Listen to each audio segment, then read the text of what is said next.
Greetings in the name of the Most High Jah Rastafari. This is a girl Ginger and Sister Jenny, Auntie Jenny. And if you want to get formal, it's Miss Jennifer Frederick, another edition of We Talk the Thing Unfiltered. People, today is Friday. Another week has ended already. And I say, when you was young and as a child, you used to wish you would get old enough, say, wait until the years roll long. 10, 11, 12, 20, 21, 22. When you see you reach the 60, he ain't wishing for all them years to come fast, fast. But I just how it is. Time and tide waits on no one. And every stage in life, you think differently, go to another level of understanding and maturity of things. So be proud of being 60 and over. Be proud of being an elder. Yeah? Be proud of being an elder. So I just want to start this thing right, people. Let's start with the anthem. We have to remember the anthem, the words of the anthem, talk about it, write it down, watch it properly, analyze it, and then ask yourself, what are these times that we are in right now? So listen to the anthem.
You must also know the words of our national pledge.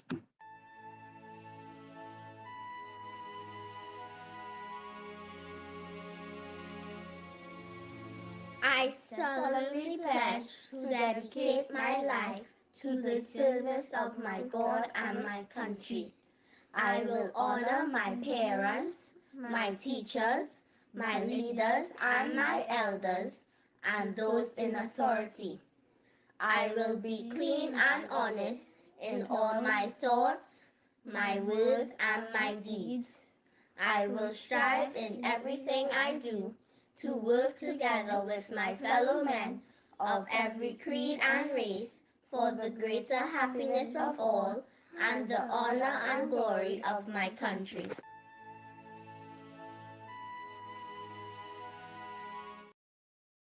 Yeah, we must love the red, black, and white. Right now, it's FIFA, what you call it, World Cup. Football is in the air. All them men and them and all them women and them who into football, they going crazy.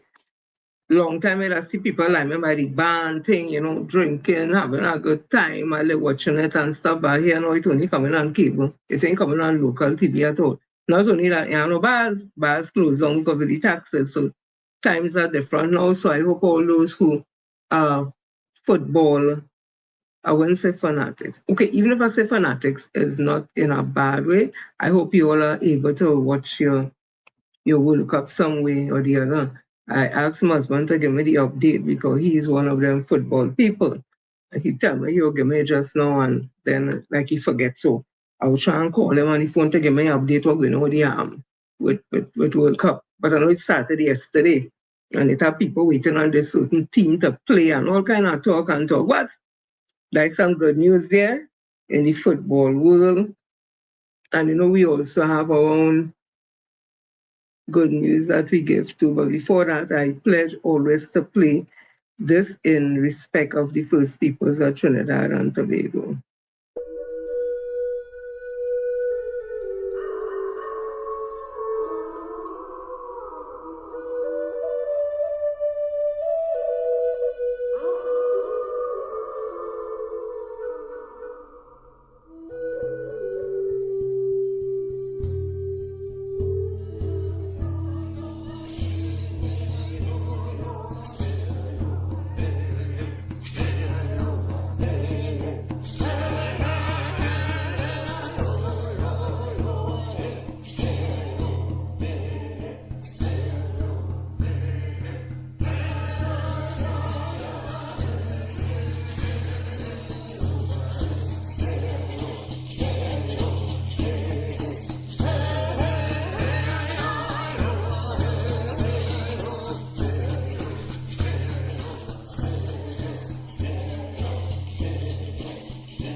People, as I say again, this is always in remembrance of the first peoples of Trinidad and Tobago. We must never forget them. They were there before all of us.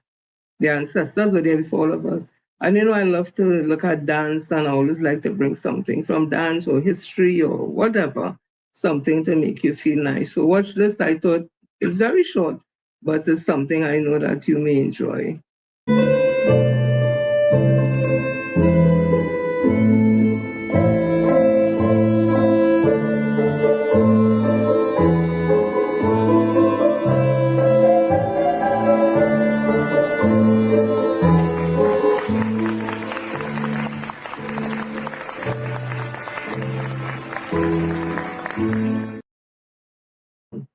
Yes, I'll just call him husband to get his scores and thing again, piece by piece. Hope you all enjoy this. Look at this one. When you see this, I now understand them women and them who doing the pastor thing and jumping off and dropping down, patter with the foot open and thing. Listen, we doing that a long time. Watch it now. Look this.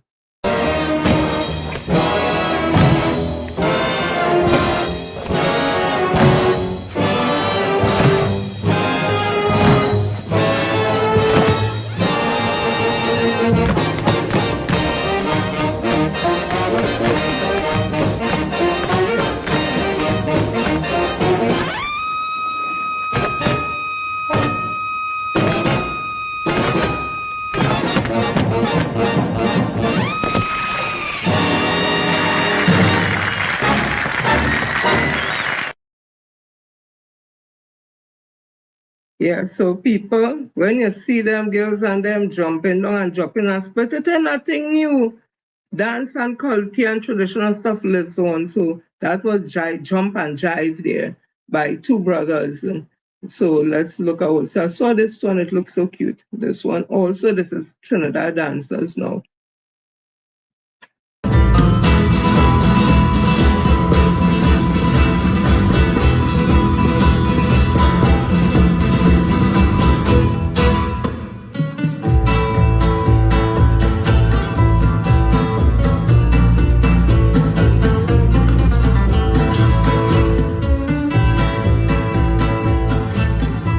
Don't miss the amazing dances of Cascade Festival Ballet at The Art of Guitar, June 14th, Queen's Hall. No, the people didn't ask me to advertise the bacchanal, but I saw the dance and stuff, and that came with it, so I hope they don't mind. But I love the thing. They look so elegant. Eh? We just as good as anybody else around the world, Oh, okay. Well, you all know this one there to me, special needs children, especially able children. They are my thing. So I saw graduations for some special needs children. I hope you all enjoy it.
Give it up for them one more time.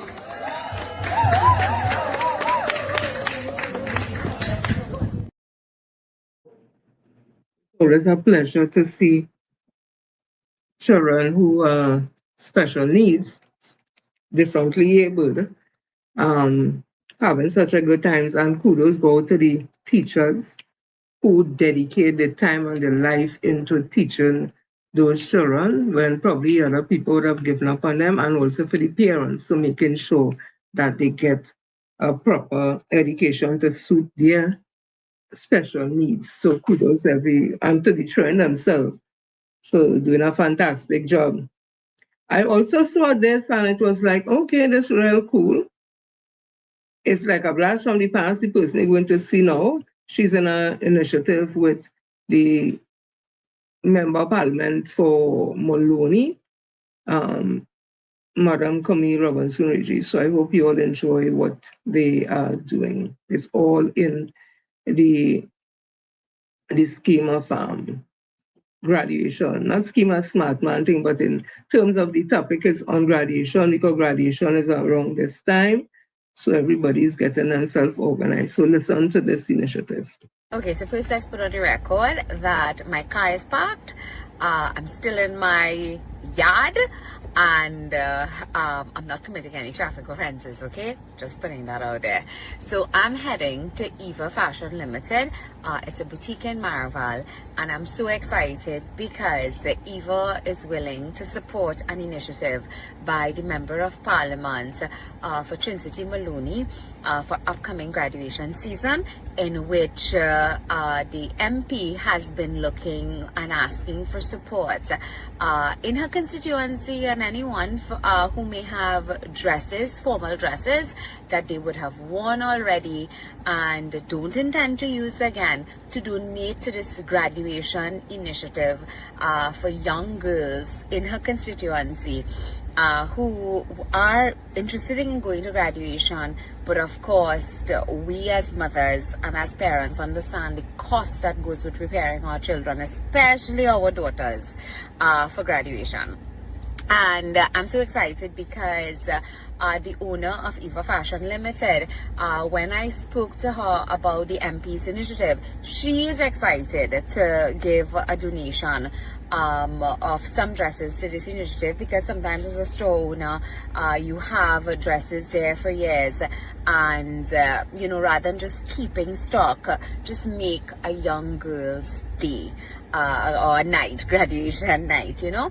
I mean, I myself, you know, I might sound very immature about this, but the reason why this brings me so much excitement is because I mean, it's no secret that I am from very humble beginnings, and I recall I didn't attend my Form 6 graduation, but my Form 5 graduation would never have been possible without the effort of so many women in my life. I remember my aunt bought the cloth, my neighbor Auntie Linda sewed the dress, mommy would have done everything else, my aunt from Canada would have sent the little makeup and the jewelry and the handbag. And back then, which is very many years ago, and of course coming from very humble beginnings, I could not afford someone to do my hair or nails or anything. And that same Auntie Linda came across graduation day, and she was the one who did my little makeup, and I felt so special. But I could not have done it had it not been for the effort of all these women. And you know, there are young girls outside there, just like myself back then, who can't attend graduation and enjoy that experience if they don't have that support. So I am just so excited to go collect Eva Fashion Limited offering to the Member of Parliament, Mrs. Camille Robinson Reggie's initiative to assist the young girls in her constituency as they prepare for graduation season. And you know what? This is a call to all corporate persons out there, persons who own boutiques and fashion houses and so on. I'm sure you have old stock. And when I say old, I don't mean ugly things. I mean things that are just not selling, but you may be very well surprised that that dress that is not selling and just sitting there for so many years on your shelf may simply be the dream dress of a little girl outside there, and who wants to go to graduation but simply cannot afford to. So, you know, let's just pay it forward. And yeah, graduation season is here. I know because I'm the mother, of a teenage girl, and I know pretty soon I'm going to have to do same. She's turned them into works of art. She's not late, she's right on time, running free and in her prime. She rises and she goes, spinning dreams and twirling clothes. She told the dark it had to go. Now look at her, she's in control. Yes, she rises and she glows.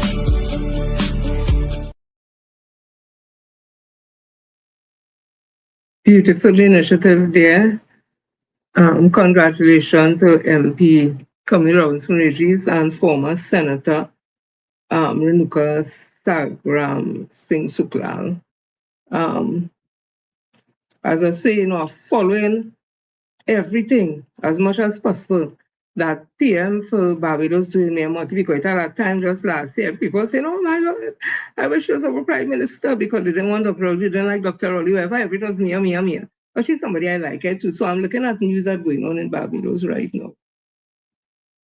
We are going to change how Bajans interact with their society, not with the technology. The technology is simply a tool. But at the end of the day, it is the purpose of the tool that matters.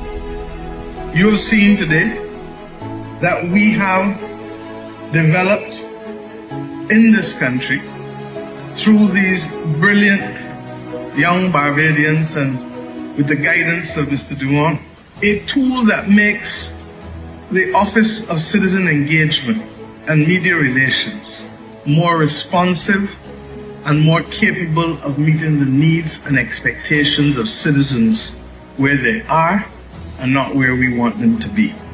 The young lady probably just took 2 shots of the 2 potholes by her, but if I am to believe every Bajan, there are a lot more shots that she can take of potholes. Similarly, we have so many other things that constitute danger and or opportunity that if communicated to those who have responsibility for it, they are in a position to be able to respond, and more importantly, to use the data analytics to make the system more efficient and more capable of building a country where the level of apathy at best or cynicism at worst is not driving citizen engagement. And this is important. We have not only been elected to do the big transformational things, but also the small things that irritate people.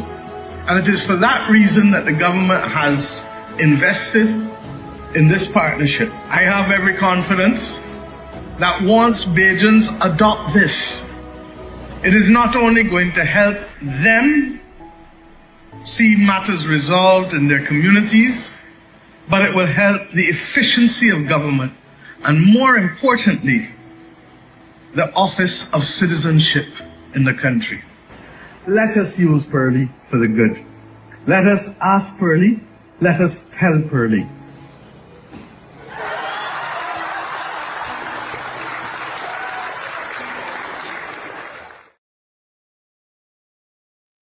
So that's news coming out of Barbados, and some of the good news that we have that I forgot to mention, Wallace. And who is Wallace? Let me just get it here. I want to be sure I have the right thing. Give me a minute, please. I want to just be talking thing just so, because I nearly forget it. Hey, remember a long time they used to say nearly a mile? So, who we have a Kish Wallace or Walcott? So we have up on the screen there,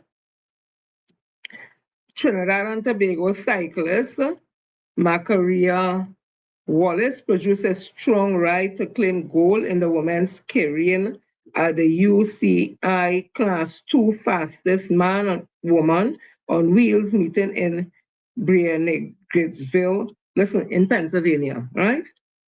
Riding for JLD Pharmaco, Wallace held off American Mandy Marquette with Guatemala's Nicole Hascoyen, taking bronze in a competitive field that also featured riders from Canada, Argentina, and New Zealand. The win continues Wallace's strong international form following recent appearances on the UCI circuit in Chile, where the Trinidad and Tobago sprint squad gained valuable race experience. In other action, Aki Campbell finished 11th in the Omnium Quincy. You know that is it, people? Quincy Alexander placed 12th in the men's carrying, and Liam Tripty in the 22nd. So congratulations there to our Miss Wallace on her victory.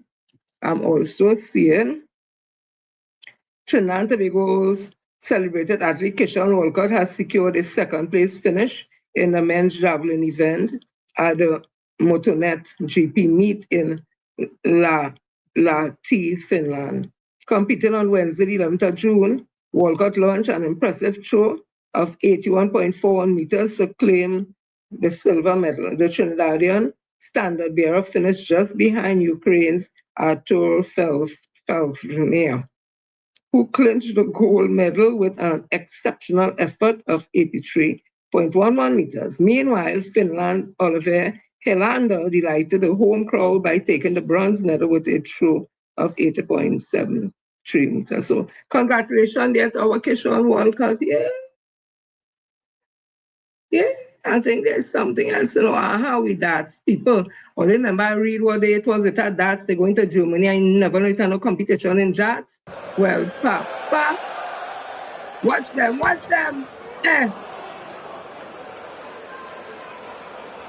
Love to leave it handy here, Beauvoir. 125. So, Happy you acquire 140. 140 coming in or not. So what a chance here for a little bit of World Cup history for Trinidad and Tobago and for James Walklin. Trinidad and Tobago, you acquire 56. He was very fired up in the previous leg, James Walklin. It's not really anything. It's not a blocker, it's not a guide. But he finds the double top, and what a moment for Trinidad and Tobago. They exit the World Cup, but they exit in style. They survived some match starts, but they've beaten Latvia by 4 legs to 3. But it's Latvia who go into the draw for the second round. People, we make history. Germany, we gone, we went the darts. Let me tell them fellas, and I'm good. Don't get them vexed. Them have a dart in their hand, you get them vexed. I hope they're able to keep their cool because them got good pep. Hey, congratulations, Trinidad and Tobago. That's some good news there. Really, really good news.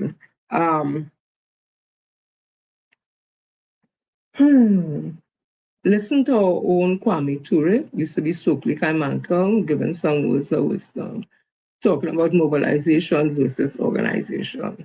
We say that we must come to know the difference between mobilization and organization because the enemy will use mobilization to demobilize us.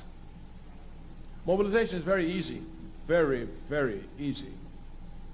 Because since we're people who are instinctively ready to respond against acts of injustice, anytime there's one little act of injustice, we can blow it up and we'll find people who come and make some mass demonstration around it. Miss Sally lost her job. Let's rally. She'll get her job back. People will come and rally. So-and-so got kicked out of school because the teacher's unjust. The unjust, the people will come and rally. They will come to rally at issues. And this is what mobilization does. It mobilizes people around issues. Those of us who are revolutionary are not concerned with issues. We're concerned with the system. The difference must be properly understood. The difference must be properly understood. Mobilization usually leads for reform action, not to revolutionary action. And when we get to a place where we have mobilized, come together for one cause, this is what could happen. My fellow animals, Effective immediately, all animals will begin paying a new national development tax. This sacrifice is necessary for the future of our great kingdom. Another tax? We can't even afford bread anymore! And now this? How much more are we supposed to take? Enough is enough! Enough is enough! No more taxes! Look how many people came! I've never seen this before. No more taxes! Keep marching! Sir! They're not stopping. What is it? How many today? More than yesterday. And tomorrow? Probably more. Bring me hyena. You called? Look outside. That's a lot of angry animals. Yes. Should we worry? No. Then what's the plan? We don't fight the protest. We don't? No, we make the protesters fight each other. Now you're talking. Create 8 social pages. Done. Make each page represent a different animal group. Easy. Tell the fast animals the slow animals are holding them back. I like it. Excellent. Make every group believe they're a victim. Can you believe this? They're blaming us now? This is ridiculous! Who posted that? I don't care. I'm responding. We were marching together yesterday! That was before I saw what your group thinks of us. That's not what we're protesting! I don't care anymore! Where is everyone? At home arguing. The protest is dying. But nothing changed. Arguments continue between animal groups across the kingdom. Protest attendance has dropped significantly. The plan worked. Of course it did. Why does it always work? Because hungry animals united are dangerous, and hungry animals divided? Manageable. 3 days ago, we were all marching together. Now we're fighting each other.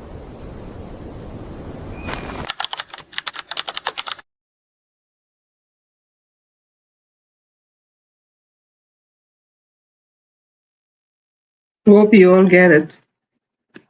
Hope you all get it. Also, a little football news, World Cup news. The games is Mexico versus South Africa. Mexico 2, South Africa 0. Canada versus Bosnia. They have a whole next name with it, some H-E-R-Z-E. You all know I ain't going to it all that. So it's Bosnia and whatever name change, no disrespect. That was a draw, 1-1 all. And then we had South Korea and Czechia, C-Z-E-C-H-I-A, when them kind of thing put together. So that is not for English-speaking people to pronounce. No, it's not. But I spell it, so South Korea defeated them 2-1. So I don't know if it have any more. I will try and bring other things for them. I will be all up in the little things and things are happening, right? Then I'm also seeing again, the U.S. government on Tuesday announced sanctions against Cuba's state-owned oil and gas company in a move some experts say will only deepen the island's crisis and hit vulnerable Cubans the hardest.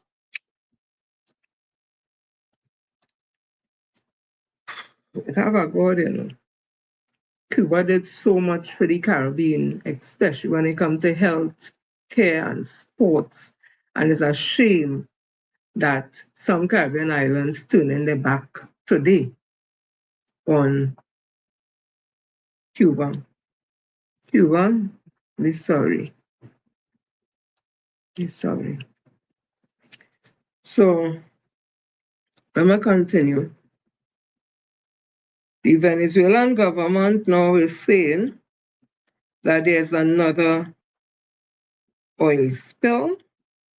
And this was in the Express today. The Venezuelan government claims a second, much larger oil spill originating from Trinidad and Tobago has contaminated Venezuelan waters. It is now demanding that TNT government take responsibility for the spill. And I find this thing happening too regular, and I want to know whether or not it has anything to do with all them board and them in the energy sector being removed and put in other people who may not know this, be competent in that area. I'm just asking, because it's getting ridiculous now. What is happening? What is happening? So this is the second one. The first one, Venezuela said they were compensation. This one too. So we go see how it will go. we will see how that pan out, because the energy sector ain't looking good. It ain't looking good at all. So listen to the two Tobago MPs. I don't know if Tobago people vote for that, because they was letting us know they're not affiliated with UNC. Them talking when them go to talk for Tobago, is them talking for Tobago, no other party, And the first time I hear them two who talk, one, where is he not? See, they say, and some next one, Tobo, or some damn thing. So get up to talk, they talk, he, or I don't know if that is not, so if that is Tobo, if that is in support of the SOE extension. But not only that, he went on to say something different. So I don't understand it. Listen to this. Tobago East. Mr. Speaker, I speak on behalf of my constituency and all of Tobago, including my colleague. We support the SOE. The fact of the matter is, Tobago and the persons that are representing Tobago fully supports this SOE. And we need to make that emphatically clear. So do not expect us to be prompted by you to vote against this and to come here and say that people from Tobago expect us not to support the government. As far as we are concerned, we are a part of the government. So if you didn't know before, know today. Member for Aruka Lupino and the member for Diego Martin, so for Port of Spain South St. Anne's, continue to try to impress on this population that this government is taking away people's constitutional rights. Nothing that I enjoyed prior to the SOE have I lost with the effect. Nothing. And if you want to take some examples, we had a SOE in Tobago, all the functions were overwhelmed. They were jam-packed. So maybe you have to start looking at events that you can promote to attract people, occupy their times, and they will not fall into incidents of crime. You may have to do that. Sorry. Skip along a little, right? I've given you a lot of leeway. I thought you were laying the context. Yes. All right. Mr. Speaker, the long and short of the story is that Tobagonians are sensible enough and they understand how to value things and value systems and value progress. And we understand what we should subscribe to or not subscribe to. And in the context of this SOE, if it takes 2 votes, my colleague from Tobago West and myself will guarantee those votes. Thank you, Mr. Speaker. I very much expect the anxieties within the tourism industry, both locally and internationally. I pointed out earlier on by way of example how British Airways responded the last time around. And so we are expecting a similar response this time. And I made it clear to the Attorney General, and I'm doing so now, that this is really and truly Tobago making a sacrifice yet again for the security, peace, safety and security of the entire country. And I don't want to be disappointed as I was the last time. I want the government to... As far as we are concerned, we are a part of the government. Use this as an opportunity where we have suspended the rights of individuals. Continue to try to impress on this population that this government is taking away people's constitutional rights. Nothing that I enjoyed prior to the SOE have I lost with the effect. Nothing. Use this as an opportunity where we have suspended the rights of individuals to really get at those who are criminally minded and who have been plotting to destabilize the country. There must be a radical response during this time. In fact, I'm calling for a radical response during this time.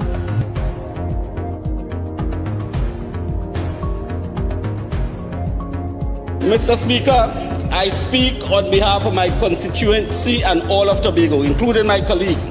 We support the SOE, sorry.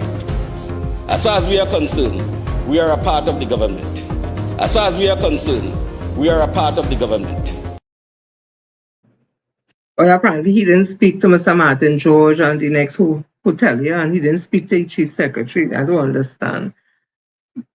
Does these two gentlemen have a new boss? I'm asking. I'm asking if that boss is Mr. Ashworth Jack. I'm just asking. Has Mr. Jack been put as a temporary senator in the Senate? Again, I'm just asking. So I saw something here by Mr. Shamfo Kojo Lois. It says, well, there you have it, Tobagonians. Our two Tobago MPs have chosen to blindly support the UNC to the detriment of the Tobago economy and already struggling tourism industry.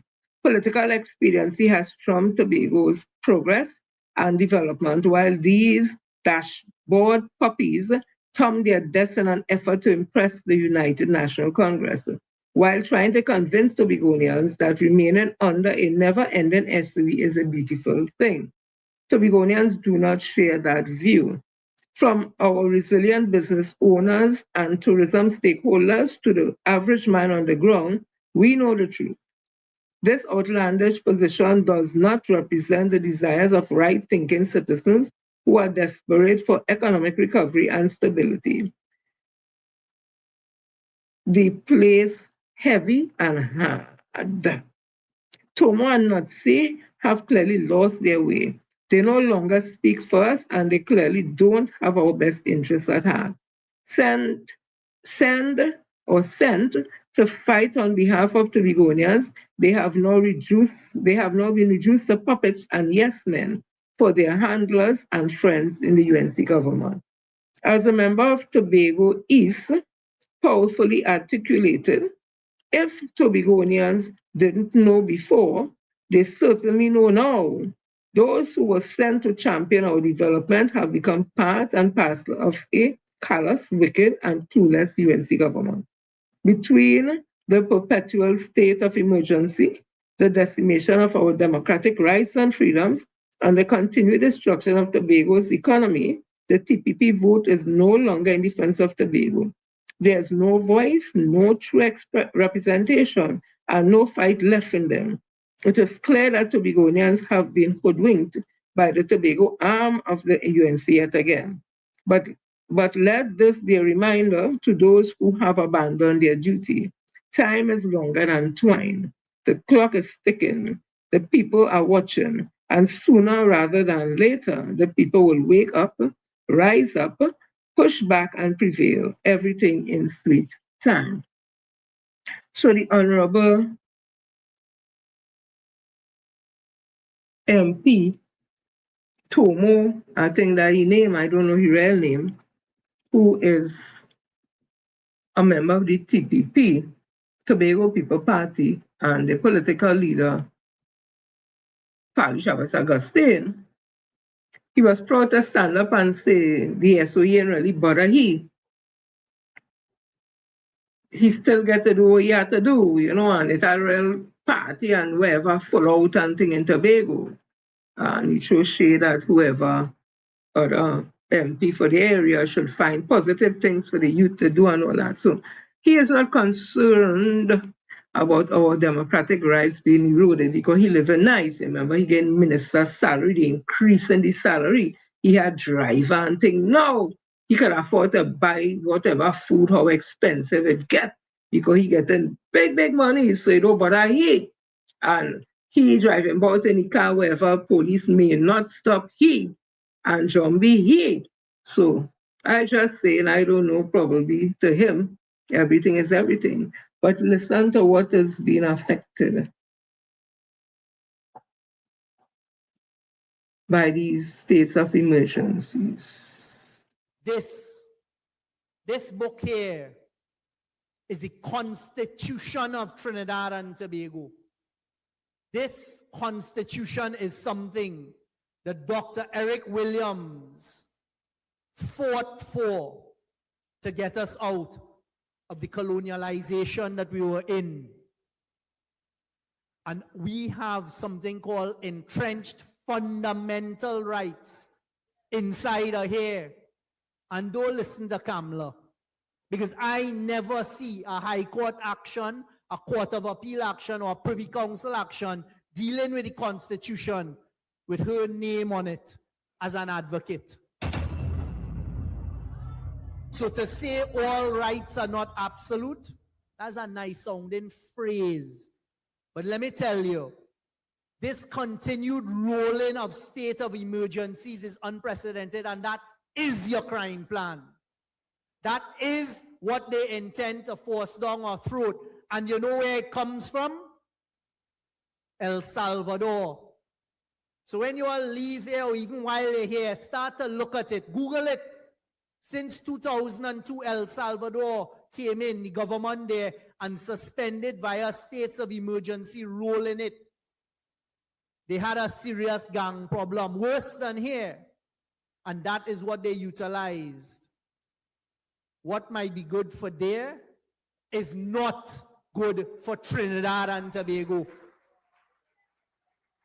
And this People's National Movement and all civic and right-thinking citizens of Trinidad and Tobago, we have to get ready to take. Right, so our democratic rights are being eroded, but Tomo say, everything nice with he. Nothing wrong with all them SOEs. I don't understand when the UNC were campaigning, all them were campaigning. They were speaking about the SOE, the one SOE, yes, the SOE that Dr.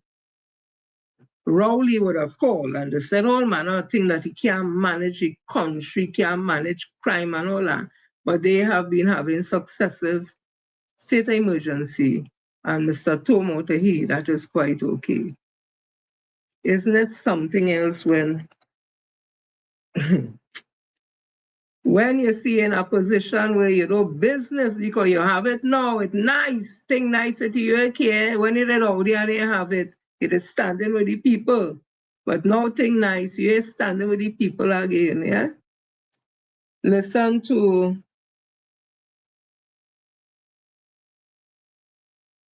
Chris Birchwood, the Member of Parliament, I think is from MOVAN, on the extension of the SOE. The SOE, to me, has not yielded the outcome that the country might have hoped that it would have, and they are persistent at using this SOE as a means of circumventing or moving around regular law, and that to me is where the problem starts. Right, I don't want to say too much on it because it's going to be ventilated in the whole study, but no, there's nothing that they could say that would convince us to extend this SOE. And what have you heard from your constituents? You do represent an area that is often associated with criminal activity and gang activity. What have you heard from your constituents throughout the SOE? Well, they are not comfortable with it, obviously. They have expressed this to me in many different ways, and like I said, it has done nothing to curb the element of crime in the country, and they are displeased just like the rest of the entire country. Thank you very much. No problem. Thank you. Right, that was when they were going in onto the debate on the SOE. Listen to Member of Parliament Stuart Young, as he too was entering the parliament. I'm good. So, can we just get your comment on the extension of the SOE? Well, you all will hear a lot about the extension of the SOE in a short while during the course of debate here today. The opposition has already made its position clear. Looking at the newspaper this morning, where you saw the government, no less than the Prime Minister, put out her push for the reasoning for the extension of the state of emergency, it falls flat in my view. There's no justification for it. And my concern is what we've seen them use the state of emergency regulations to do is to suppress legitimate citizens from expressing their views. a democracy. The government needs to be reminded we live in a democracy, and part of democracy is that citizens have a right, if they are dissatisfied with the government, to voice their concerns and to do so. And what we've seen is an unprecedented use of these states of emergency to suppress that. And that's one. And the use of the preventative detention orders in that manner. That has me particularly concerned. But there has been no justification. You can't use a state of emergency as a crime plan, and it is clear that's what they're doing. And there is no accountability for it whatsoever. The Prime Minister has not come before the media and taken questions for over a year.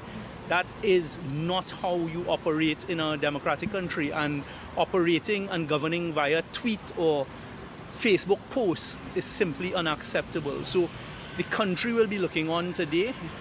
You could see the weather that is above us, very dark grey skies, and that is the mood of the country. And it is solely because of the suppression by the government. Okay? Yeah. Thank you all very much. Have a good day. Yeah. And again, that's before they went in and they would have voted against the extension. That's the PNM. Would have voted against the extension of the SOE. Because just as they are saying, a lot of people are saying also that the SOE has basically failed. So listen to him now, Stuart Young, that is in Parliament during that debate.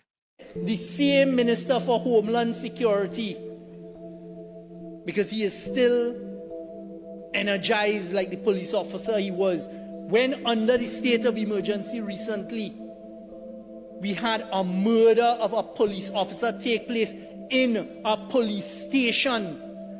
And 60 plus, then we heard it might be over 100 firearms go missing. And we've heard nothing within recent times. The Minister of Homeland Security found himself there. We all saw him go under the tape, go inside, start to interact with the officers he once worked with. That was in a state of emergency. That was one of the most frightening incidents under the state of emergency. A police station, the murder of a police officer, and the disappearance of all of the firearms from that arsenal. So where is the state of emergency working? Is it only to lock up people on social media and to lock up the known gang members? Good, lock them up. We are not saying to release them, but charge them. This is not the first state of emergency. We have now been under a state of emergency for 9 months. And before that, the PNM had one for 3 months. And if the police have been unable to gather the information, to change the intelligence into evidence to charge, your only plan has to be to continue to roll states of emergency. But I am warning you, the population is not going to accept that. The population right now, you can feel the mood. I don't know where you all live and where you all interact with the population, but you just need to go outside onto the streets. You just need to listen to people in the groceries, in the markets, etc. The population is reaching a boiling point. What is even more frightening is under the state of emergency, we have seen it is not just the single murders anymore, you know. Every time it is mass shootings, 2 dead, 3 dead. Whilst you all were sitting in Parliament right here last week Friday for the ceremonial opening under a state of emergency, a stone's throw from here in Malik, 5 people shot with heavy caliber. And to help the Attorney General, and I was hoping that the member for Tunapuna would help him, it is called 556, not 5.56. But I understand when you're reading something and you really have no ability to comprehend what you're reading, what goes on.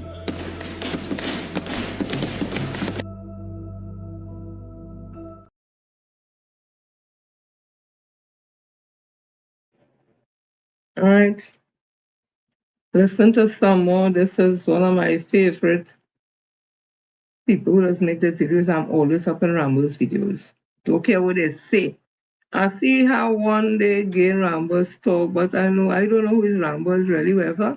But I see Rambo's answer back and handling the scene good. Them go walk out that. Listen to Rambo's.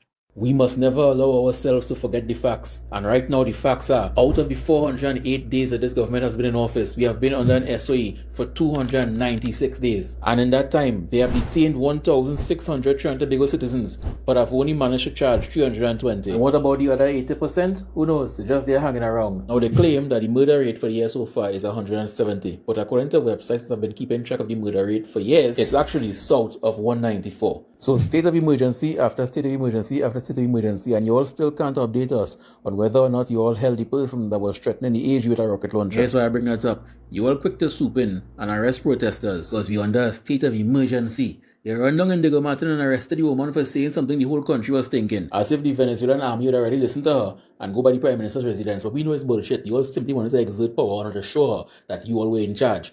But while you all doing all of that, what happened to the rocket launcher guy? That's what I want to know. Where is he? What happened to him? This man that started this whole chain of events that stopped our Independence Day parade last year and seemingly stopping it this year too. Why are we not hearing about that? Because we're still under a state of emergency. Crime not stopping. It's not slowing down. The country isn't safer. Where is the rocket launcher guy? Just lie after lie after lie after lie.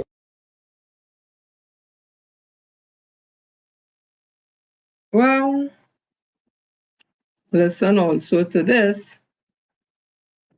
We have heard nothing once again. Complete failure, according to the Constitution, to justify an extension.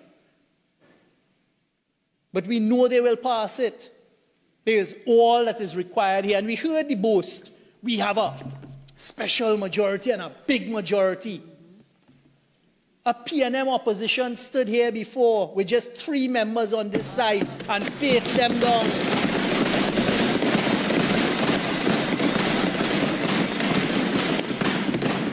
This opposition is here to speak for those who have no voice, to speak for the young people who are asking questions, to speak for the people who are saying, well, why is it that we can't express ourselves? Right? So the Honorable Prime Minister said people want the SOE, so listen to this. Hey, y'all, come look at this. Prime Minister Pamela Passon-Bissessar says the vast majority of citizens and businesses support the state of emergency and the government's efforts to combat crime. What? Let me see that again. Prime Minister Pamela Passon-Bissessar says the vast majority of citizens and businesses support the state of emergency and the government's efforts to combat crime. A few moments later. Tonight's people meet on, we ask, should the state of emergency be extended for another 3 months? For the results of our people meet us. For those who voted, 3% said yes, 97% said no. Wow. So I don't know who are the people the Honorable Prime Minister speaking about who wants the SOE. Nobody wants an SOE. Nobody. And it has nothing to do with if you're not in crime, it will not affect you. Yes, it's affecting you because of the fact it's taken away your civil liberties of freedom of movement, freedom of expression. You don't have to be involved in crime to be able to enjoy those freedoms. Yeah? So it affects everyone, whether you're law-abiding or not. But what is so interesting, when the PNM was in office and the PNM did anything in terms of like the SOE they had and somebody lock up for sedition and all that, the UNC or the opposition leader was very, very vocal. Listen to Mr. Half-Baked in Politics in a Half-Baked Society that understanding really sell much book, and it was reviewed. And the person who reviewed the book, Professor Aladar, I think that's the name, I put it my way. Said that the book, you could get the information, he put in the book in any primary school book, just regurgitating what CLR, you could find in CLR James' book, Dr. Williams' book, or any historian book, so nothing to see there. So listen to him. And if you don't know his accent, you don't know if it's Canadian, if it's American, if it's British, you just don't know what on earth it is. So listen to Mr. Kurt Mayhew. The PNM's latest push to dictatorship. The expulsion of Anil Robert from the Parliament on Tuesday is the latest brash move to establish a dictatorship in Trinidad and Tobago. It is clear that the PNM wish to govern without a parliamentary opposition, without the voices of over 309,000 citizens, the majority of voters in Trinidad, being heard or represented. The PNM ploy is to use every opportunity to demean and minimize the opposition. When the light of democracy is shone on them in the chamber, they scramble to put it out. The PNM wishes to govern by simple majority, by announcements to the constitutionally powerless media, bypassing the parliament. The government is constantly running away from or trying to suppress the parliamentary opposition, who are the centerpiece of our system of parliamentary democracy, representation, and accountability. The PNM have a clear agenda which they advance ruthlessly. Everything the PNM does is sinister.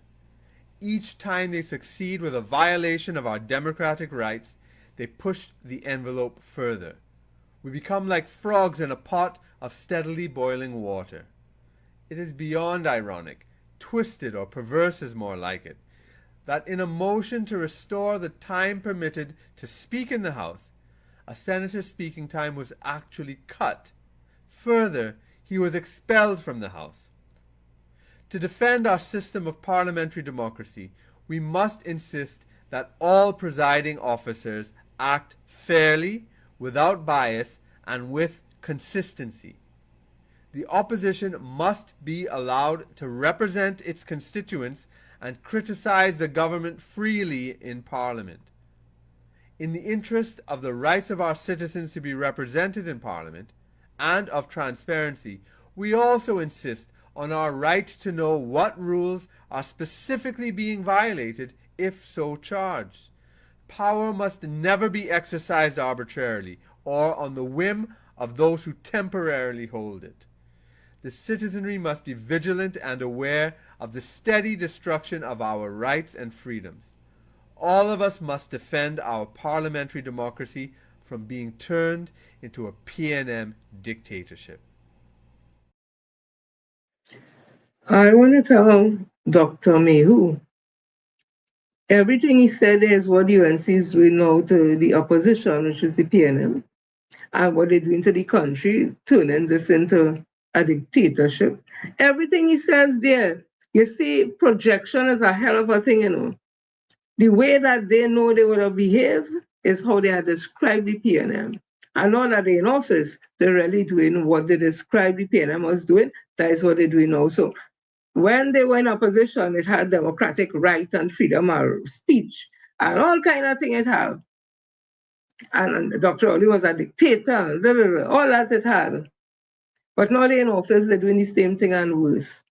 Ain't that a bitch? So listen to now to his leader.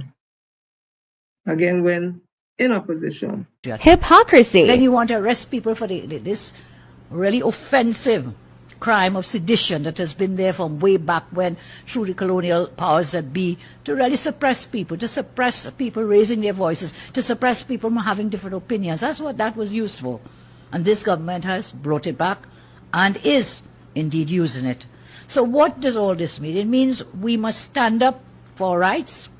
You must stand up for your rights. You must stand up and express your opinion. Do not be coward. Do not be shamed. Do not be afraid. We have to stand up. And today you're in office. If people want to stand up, there's SOE. Not only that, you put 15 more places now where they can go and have a protest with a silent placard. They can't do that. You have to be 500 feet away. So, listen now, they will sell people in this country are dreaming. They will sell to people, Dr. Rowley, this bad, arrogant dictator, they sell them, And when it came to the increase in the from the Salary Reviews Commission, I blame the PNM. And the communication, whether social media, whether PRO, whether or not the communication ministry, for not ventilating this thing properly in the public so people understand. It's not Dr. Rowley alone who gets any salary that comes up as the highest paid politician. Because right now, all of them, all the things they say about Dr. Rowley, and he greedy, he want the money. All of them getting it. Why didn't say we don't want it, we want the normal money we was getting before? All of them taking it, and Mrs. Pastabli says to the Honorable Prime Minister, she gets a big pension. In fact, it's bigger than Dr. Rowley, I understand. But the PNM, laid back again when it comes to, they're doing the work, you know. But they don't advertise it, they don't say anything. The communication is the worst. So they weren't able to let people know exactly what this salary review commission was. And the 4%, and they wasn't doing that. They was doing other things that we come to see after April the 20th election. That's what they was concerned and doing. They wasn't concerned about making sure people understand the hard work that the PNM and even some of them on ministers was putting in. So people get sold a lie, real like snake oil time. We call them people charlatan time. That's what opinion are given, and people eat it up, buy it up, all kind of thing. And one thing they want to sit down and say now is a PNM government, as bad and wicked as they say it was, would have never fired 10,500 CPEC workers. They would not fire hundreds of thousands of URP workers. They would not fire reforestation, LSA, and all the other places where all amount up to about 40 to 50,000 people who are now unemployed. Don't know where the next meal coming from. In situation where it is financially challenging, mentally, spiritually, emotionally, and physically challenging. Mr. Tomo from Tobago, if thing embodying you, it bothering them people and them. Because on top of that, no, they don't have no work. I have a SOE. So have things even a little more jumpy. So if it's embodying you because you're getting a big money, Mr. Tomo, and the next one not see, or they're wicked, but let me tell you something, eh? People tears will fall on the ground. And when you see all they start to catch all their backside, remember it's somebody who went down and bruised their knees because of the injustice and they cry out to their God. I'm talking about spiritually. So let me continue. So coming out of that now, I remember when these people would have protested, they take it straight into the parliament. But when PNM in office, they could talk and say what they want and do all they want because they know PNM ain't going to really take all their rights and that thing. They will be more in line with the constitution and make sure I try. So let us test the PNM. Do all kind of thing, nothing will happen, but let us afraid to test the UNC. So look at them when they went into the parliament. Walk on the pavement. Yes, are not done. You can't tell us not to walk on the pavement. That's a bully. If you are security, you can't tell us not to walk on the pavement. Bully. Our taxpayers build that building. Our taxpayers' money build this building. Who built this building? Our taxpayers' money build this building. You can't tell us what to do here. We own this building. You're bully, you're big bad bully. Yes. Taxpayers' money built this building. The employees, because how they raise the money for this, how they go and bring up the money for this, and this is what no one not understand this. This is what we don't want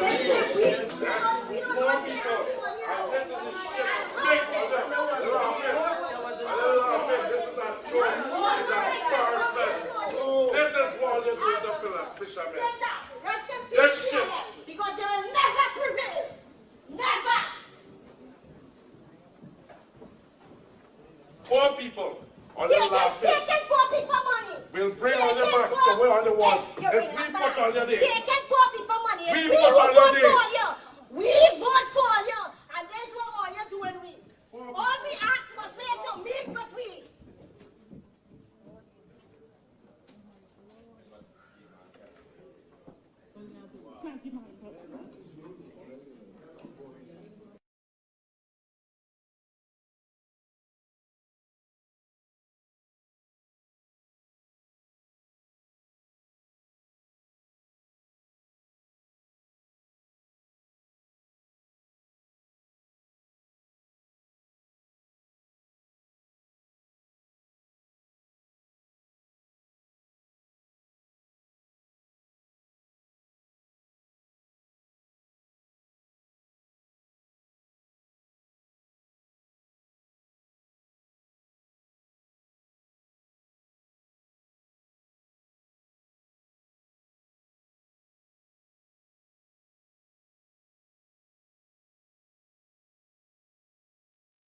Right, they was protesting, like all in front of Embert House. They tell the police, you can't tell me what anybody says, we build them by nothing happened, nothing at all. Everybody was able to protest, let their voices be heard on that People's National Movement. I wonder where that lady who was pulled out of the parliament for behavior, I wonder who talking to her, she's still working, and if everything is going nice with the government, UNC government that she was supporting. And I wonder if she compared the two, if she's going to say no, that the PNM is a dictatorship or was a dictatorship, because they were complaining about the casino workers, those private, whatever, but while she was complaining under PNM with the casino and URP workers was working, CPAP workers was working, reforestation workers was working, contracted workers was working. So let me continue. I've seen something here Heritage put out, and they say that Heritage Petroleum say it has found no evidence of a major hydrocarbon spill following allegations from Venezuela of a transboundary oil slick originating from Trinidad and Tobago. People, we will keep ears and eye on that one. We will see how that goes. We'll see how that goes. So I'm seeing here that the Honorable Minister of Energy in the Daily Express saying he reported oil production has risen from 52,810 barrels per day in January 2025 to 54 barrels per day by November of the same year, while natural gas output increased from 2.41 billion cubic feet per day to 2.5 billion cubic feet over the same period. I ain't going into this whole article, but I just want to say, even if the oil production has risen to from 52,810 barrels per day to 54,000 barrels, even if they open Petrotrin in the morning, that's not enough, because Petrotrin does take about 100 and about 90 or somewhere around there, or 40-something thousand barrels per day. So even with this local drilling, they're getting 54,000 barrels per day. They still have to buy all the rest on the outside. So you're buying probably about 90,000 barrels of crude oil every day to put with this 52,000 barrels of crude oil. So make sense out of nonsense now, Dr. Munila. As for the gas again, any benefits you all get in terms of money, because with that increase, if it had still remained at the Henry Hub's price at $2 and something for the gas, only we making no money. But Stuart Young and Dr. Oli was able to negotiate a new pricing where we could sell our gas not only with the Henry Hubs, but in other markets too, where they're bringing in all 15 and 18 US dollars for however it has measured it, cubic. So whatever, I'm not into the gas. But the point I'm making is this. I don't understand what Dr. Munilal only keep looking like he wants people to praise him about. He has really done nothing. And the receipts are there because Stuart Young, as Minister of Energy, would have had the page there where his Facebook page, Ministerial Energy page, where they chronicled everything. So everybody was going to see what's happening step by step. So you can't fool with Dr. Munila. So listen here to Stuart Young, who is very well competent and experienced to speak on any energy matter, Trinidad, regional, international. He just knows it. And he just came back from New Orleans, where he was a speaker in front of negotiators and oil giants and things from all over the world. So listen to MP Stuart Young. I just want to touch very, very briefly on one sector that they're destroying. And I never thought they would have destroyed it in the record time that they have. And I'm not getting into details tonight because we're here to hear from our leader. You see the energy sector? That's the bread line for Trinidad and Tobago. That arguably is one of, if not the most important economic pillar for Trinidad and Tobago. PNM family, I have one other ask of you tonight. Be proud of everything that the PNM has done for Trinidad and Tobago and defend it and own it. Do not be shy and bashful of saying all the good that the PNM did. Because you see, they're rewriting history. And in every single sector, they're trying to claim all the good as UNC good. I stand here tonight and I say again without fear of contradiction, because we've been saying it since May 2025, and they have not been able to produce a single receipt to show what we're saying is not true. Everything that happened in the energy sector, in particular in the gas sector, and even the increase in oil since May 2025 is the PNM's work. PNM's work. Every member own it and be proud of it. Yeah. So understand it and spread the word. Let them know PNM did the work. And that's what we are telling all, you know. All who decide they're not voting because they vex with Rowley and they vex with Stuart Young and PNM is a black party. All who say the two party and them is the same UNC and I'm thinking all who don't believe in vote, all wherever we tell all this. When PNM laid on the track, where money would have been flowing from 2027 go on and everything, all you don't go and vote for UNC because UNC is the goodie. Them go run through and we seen it today. They want to take everything to say it's they who do it. And when we say PNM do it, well, God, again, I sure Ting will come and says PNM do it. Yes, because PNM did it, we mustn't feel ashamed to tell them, yes, PNM did it, right? You all remember a time when the deceased at the time he was Prime Minister, Basil Pandey, I think it was 2009, was he Prime Minister then? It was a story by Gail Alexander in the Trinidad Guardian, July the 2nd, 2009. It said, Pandey tried to get rid of him.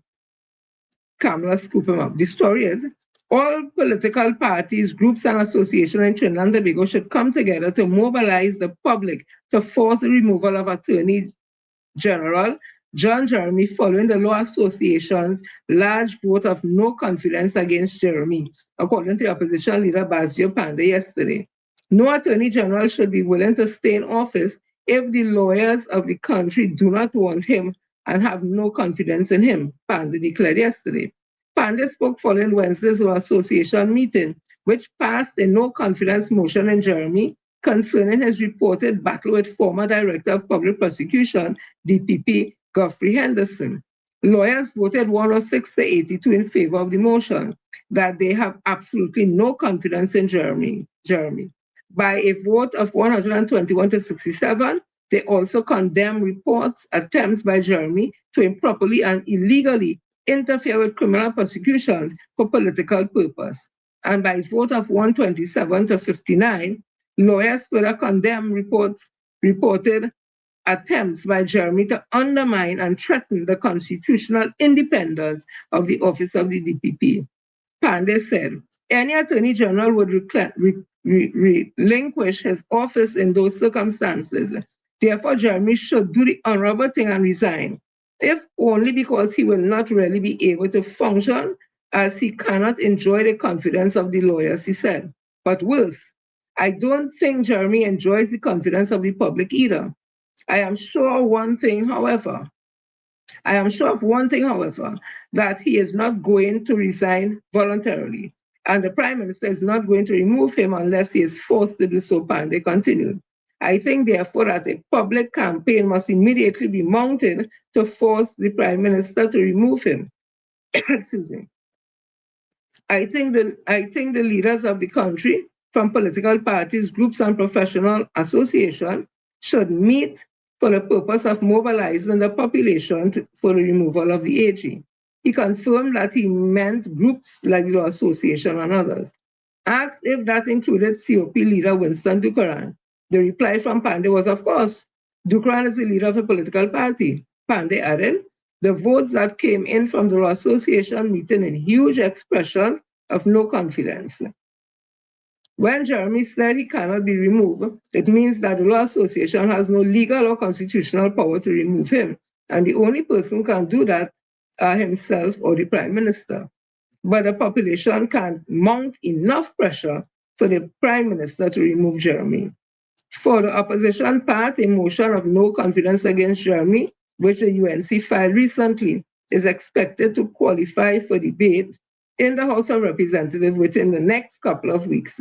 However, Pandey said, we fully expect by the time it qualifies for debate, the government may well announce that it's time for the usual mid-year parliamentary break. Pandey was dismissive of Jeremy defenders in the Law Association vote. Pandey said, the Auditor General report noted that Dana City had received about 1.2 million in briefs over several years, and one of the issues of concern where Israel Khan was involved was the alleged hiring of attorney over the head of the DPP.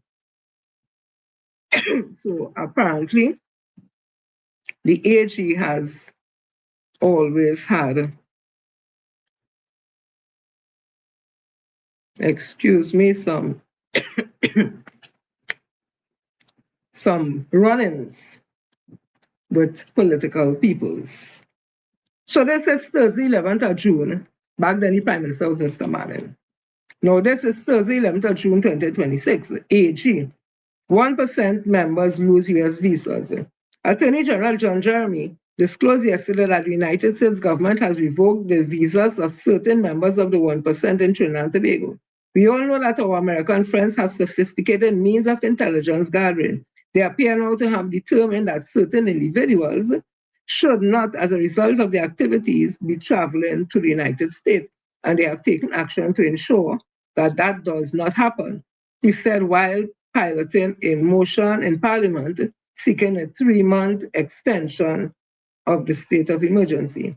Jeremy said the government was dealing with gangs that were not limited to those identified by numbers such as SIXS 7 and 8, nor were they confined to any particular class or geographic location.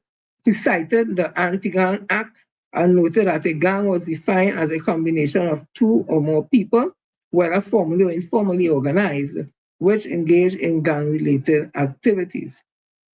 There are also gangs who describe themselves in terms of percentages. For example, the 1%, he said. Without naming individuals, Jeremy recalled that in 2017, a prominent member of the 1% described the group as small but the most powerful in an interview with Chef and CNN correspondent Anthony Bourdain. He noted that an apology was later issued, and the individual said he was sorry for his careless words and had misrepresented himself and his values. The truth is, Mr. Speaker, he was right in saying that this group was and is today principally because of the People's National Movement, one of the most powerful, well-resourced groups in our society, he said. The Attorney General outlined what he described as the group's influence. They control and own large segments of our economy. They thrived for a decade under the PNM. They have absolutely no problem accessing any amount of US dollars at any point in time to fund their businesses, their leisure travels, their lifestyle, while the rest of us struggle and line up in banks to get 200 US to make foreign trips, and only if we show evidence of a ticket to travel, Jeremy said. He said members of the group counted their foreign exchange allotment in hundreds of thousands of dollars charged to their credit cards each month on a revolving basis. They funded the PNM. They were revered by the PNM. They have taken over the PNM. Those opposite are their steady, happy, and willing pawns, he said. Jeremy said that his curiosity was first piqued by a question from a Guardian Media Limited journalist noting that the newspaper was owned by the group. He said the journalist asked whether several U.S. visas belonging to people associated with the group had been revoked, according to Jeremy. He initially ignored the question, but I was subsequently visited in my office by a number of persons who said that their visas had been revoked. We all know that our American friends have sophisticated means and intelligence. And I ain't reading any more in this thing because the Honorable AG, when I don't understand all this sudden knowledge that you have, that you say you have and is associated to XYZ, when you get that knowledge, because the Syrian Lebanese community has always been in Trinidad and Tobago, whoever political party they support, Haiti or whatever, that is their constitutional right. If you all have evidence that XYZ, whatever, you're all in office now. As people that say, take it to the appropriate authorities, but don't just simply say these things and throw it out there. And then what happens after that, you know? So he said that, and of course, his godly prime minister, his godly leader, she would have supported as the prime minister. She said, no special treatment, no immunity. My government's position is clear. Pursuant to the maximum Pursuant to the maxim justice is blind, the law applies equally to every citizen regardless of their financial status, social standing, political connection, or influence. What the Attorney General made clear yesterday is that no individual or group is above the law, whether criminal elements identifying themselves as, and they call over the numbers and whatever. The state is committed to upholding the rule of law fairly and consistently. The 1% community consists of persons of many ethnic groups.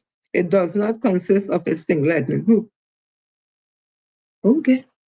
That is not what you all made people to believe. So let's move on. The law enforcement responsibility. There can be no special treatment and no immunity from legal consequences for anyone based on wealth, status, or association. Law enforcement responsibilities to ensure that the law of the land are applied equally. The state is getting foreign assistance to track billions of US dollars that has been sent out to the country over the last 20 years. But wasn't the former Attorney General, what's his name? Oh Lord, Faris Alwari. When the piloting bills and the payment track follow your money and the financial acting where this woman, what's she name, boy?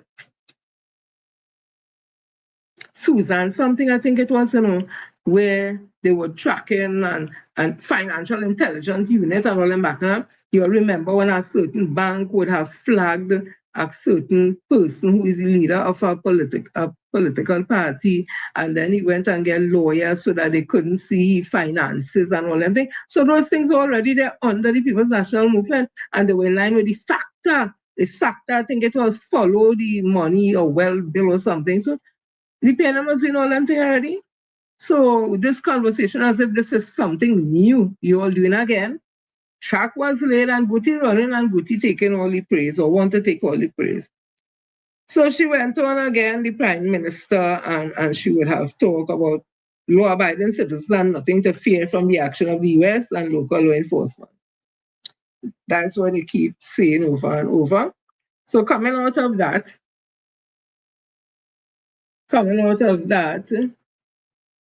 listen to this.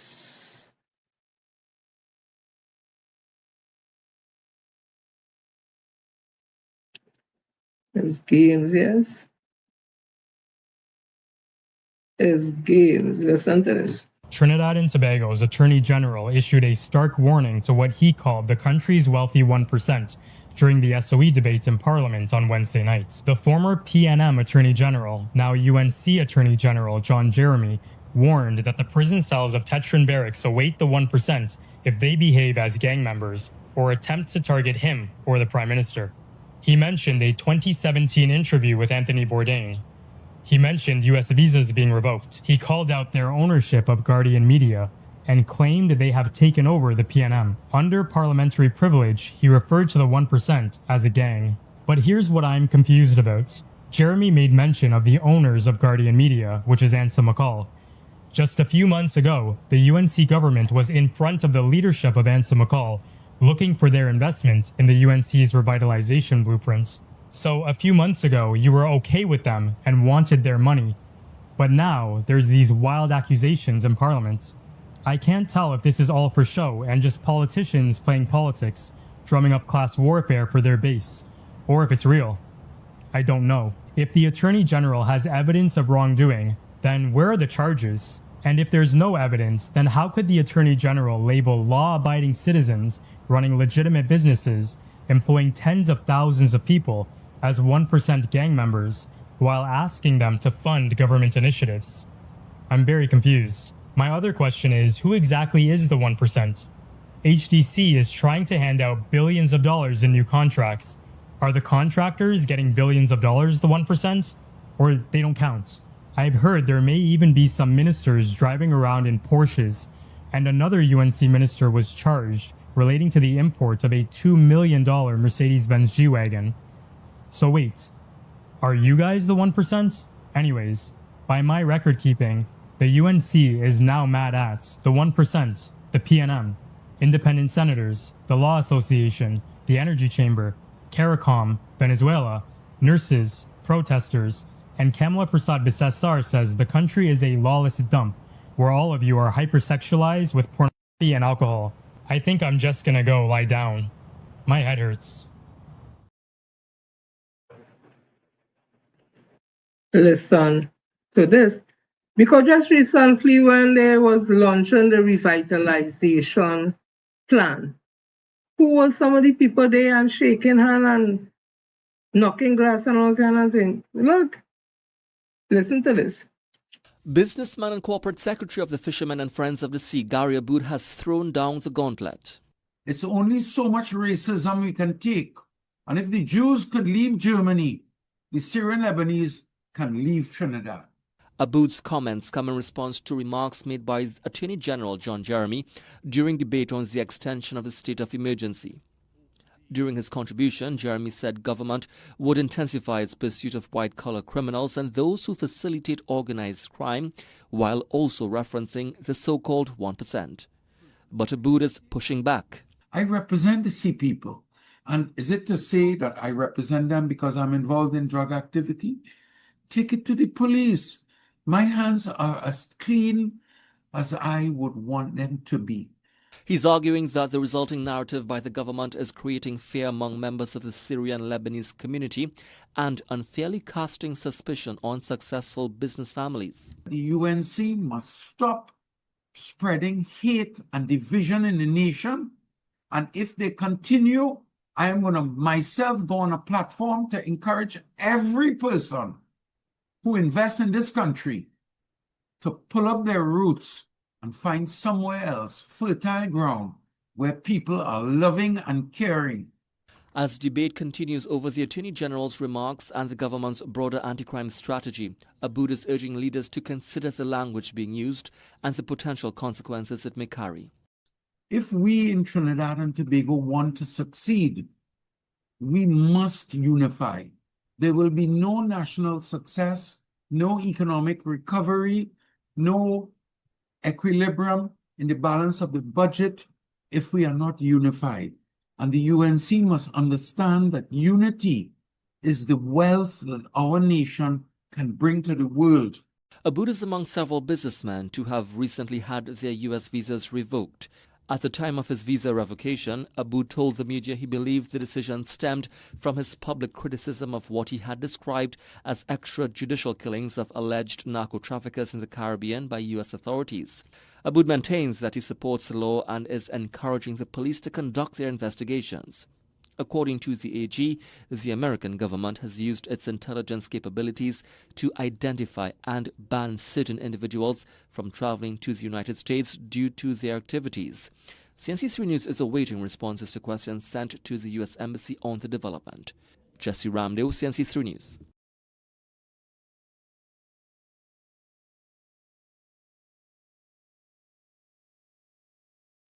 Now listen to this. He can talk all he wants about grubby hands. He can say what he wants, Mr. Speaker. But Mr. Speaker, the Attorney General, as he stand here and made references to cases, I noted, Mr. Speaker, that he made no reference whatsoever to the EMBD white-collar crime scandal in this country. None whatsoever. I want to encourage the Attorney General that whilst he is at that, send the file and make sure the police do what they have to do in that EMBD white-collar crime scandal, because that is also fueling crime and criminality in Trinidad and Tobago. That also is fueling crime and criminality in Trinidad and Tobago. I want the Attorney General, perhaps in the winding up, tell the country what his office plans to do, Mr. Speaker, to recover billions of dollars in damages in the Piaco International Airport corruption scandal. What are you planning to do to recover the money on behalf of the taxpayers of Trinidad and Tobago? Because, Mr. Speaker, that is also fueling crime and criminality. That is the reason why we are standing here today, Mr. Speaker, debating extensions of state of emergency. And as you rightly said, it is not only the citizen in Betham, or in Lavantil, or in East Port of Spain, or in Aruca, Mr. Speaker, or in Diego Martin, or in Sangre Grande, or in Central Trinidad, or in Tobago. It is not only them, Mr. Speaker. There are persons who are committing heinous crimes against the people of Trinidad and Tobago, and they are white-collar criminals, Mr. Speaker. They are white-collar criminals, and whilst he's at that, ask the Commissioner of Police what is the state of the criminal file regarding live sport. Because that also has contributed to where we are in this country. It has contributed to where we are in this country. And ask the Commissioner of Police, Mr. Speaker, what is the status of the investigation in the SIS scandal that cost the taxpayers of this country $1.5 billion? Mr. Speaker, you cannot be selective in your political outrage. You can't be selective. It is political hypocrisy. And if you have a revenge or a vengeance against any segment of this population, you are on your own with it. We in the PNM, we stand and we represent every creed, every color, every class, regardless of race, Mr. Speaker. Whether you are from the Syrian Lebanese community, whether you are from the African community, whether you are from the East Indian community, all are welcome, and we are citizens of the Republic of Trinidad and Tobago. And I want to tell the Attorney General, he said that the PNM is fading away in people's memory. I want to tell the Attorney General that his political career will fade away like a bad dream in the minds and the citizens of Trinidad and Tobago, Mr. Speaker. A bad dream.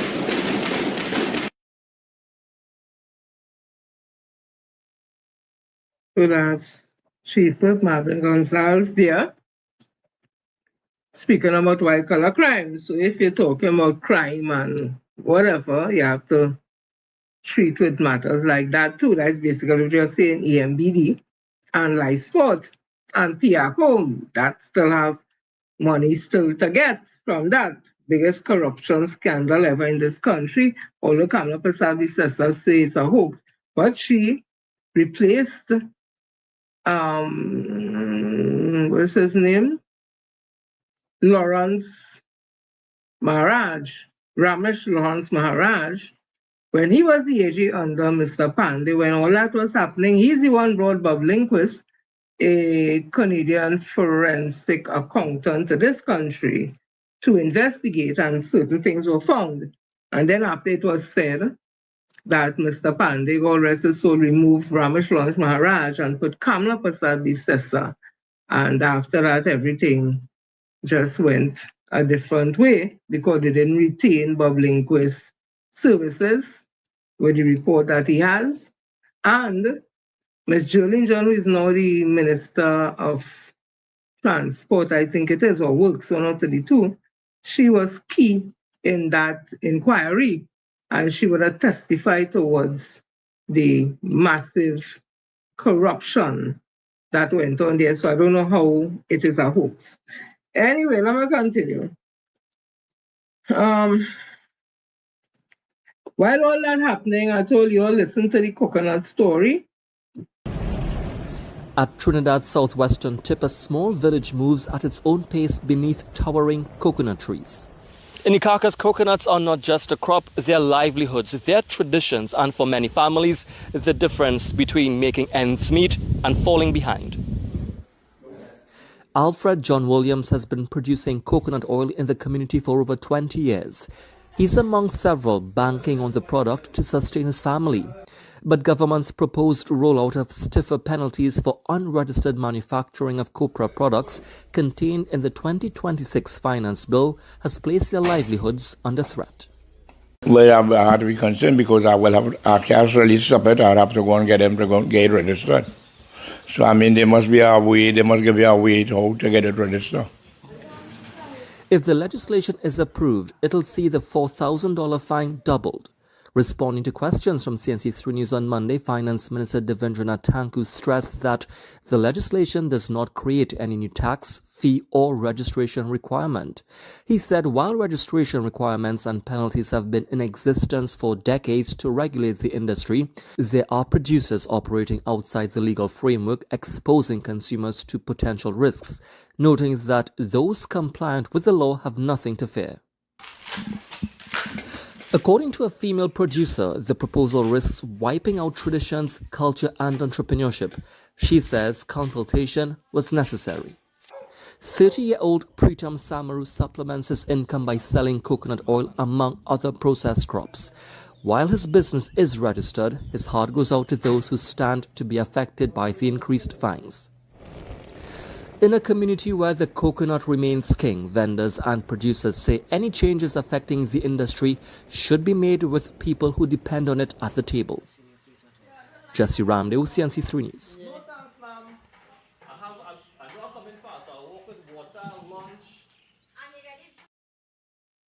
More people's livelihood at stake in Trinidad and Tobago, more taxes, but more Togo from Tobago. He cool. Nothing affecting he. Listen to this man. When you come and do this draconian thing, Mr. Tanku, if I see you, I will look at you like a piece of shit. You're the worst finance minister our country has ever seen. You disappoint every Indo-Trinidadian. And you make UNC a laughing stock. Because now everybody, I'm looking for a new party to vote for. One that can promise and deliver. Not one that promised to deliver and just change the name. Or they're trying to copy England and America in spin. They are professional liars. You all are amateur liars.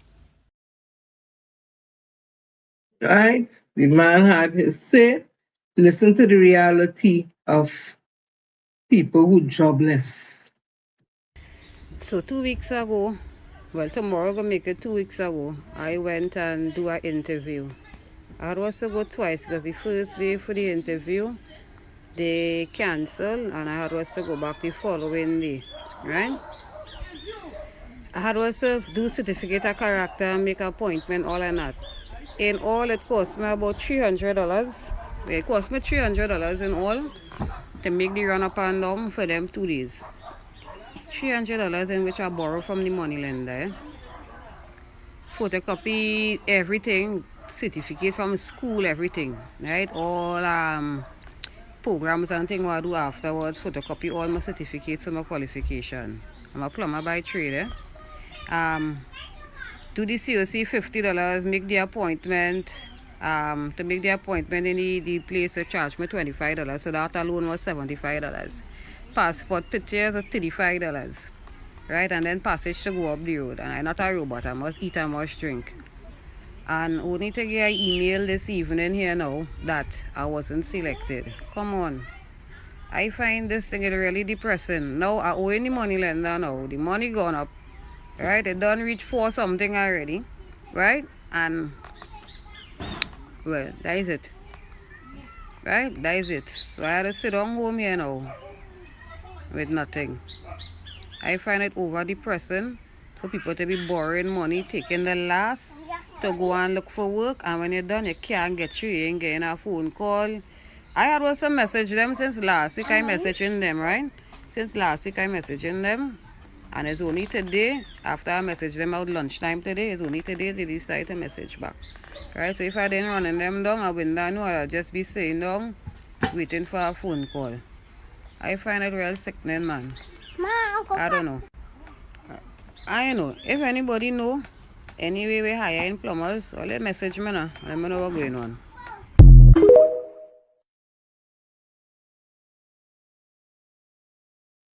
That is real. And it have thousands of women out there who in her position. Thousands of men who out there in her position also. But everything nice with them. When UNC win, everybody wins.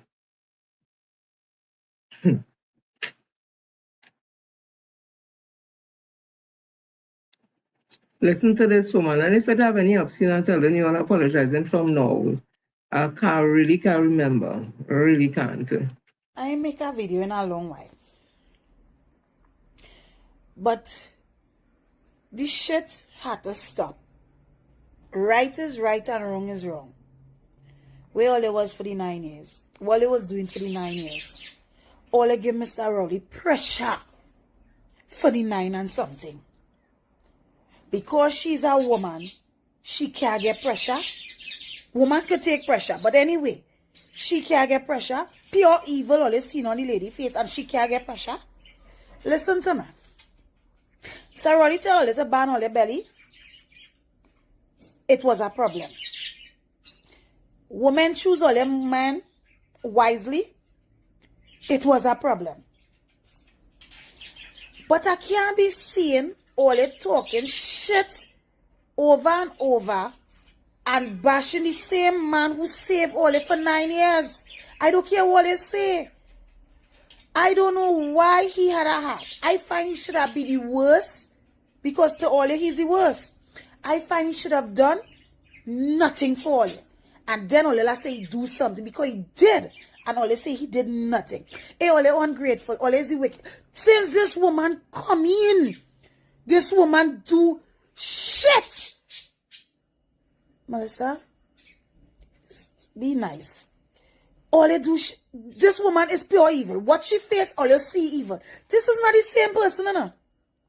Whoever God she's serving, this person is not normal. This person come out with a vengeance for all you, and all you seeing that. All is still waiting for she to do something good for all you. What again all you waiting for? Wait, what again all you waiting for? I support the people who protesting. You know why? People are speaking out. Listen to Member of Parliament for the Spinal Sentence West. For that, the PNM had one for 3 months. And if the police have been unable to gather the information, to change the intelligence into evidence to charge, your only plan has to be to continue to roll states of emergency. But I am warning you, the population is not going to accept that. The population right now, you can feel the mood. I don't know where you all live and where you all interact with the population, but you just need to go outside onto the streets. You just need to listen to people in the groceries, in the markets, etc. The population is reaching a boiling point. I heard the member for Oropuch East refer to a short while ago and disparagingly talk to the members on this side who all are educated, properly educated, with their proper qualifications and understanding the history not only of Trinidad and Tobago, but the history of the globe. Refer to 1990. Jack Warner refers to 1990 here as well. We are reaching a point because it is all intertwined. You fire 40,000 of the most vulnerable citizens in our society. They have not been provided with jobs. They have no way to become employable easily. and to have food on the table. And now you're suppressing the young people and telling them you can't go, you can't protest, you can't talk about this, you can't talk about that, locking up a young girl and her mother. Why is that necessary? Pull them aside, talk to them, say, listen, you don't do the da-la-la-la like the rest of everybody there. Right? It's a joke to you all. Everything was a joke for the member for Urupuchis. Nobody here is laughing. The citizens are not laughing.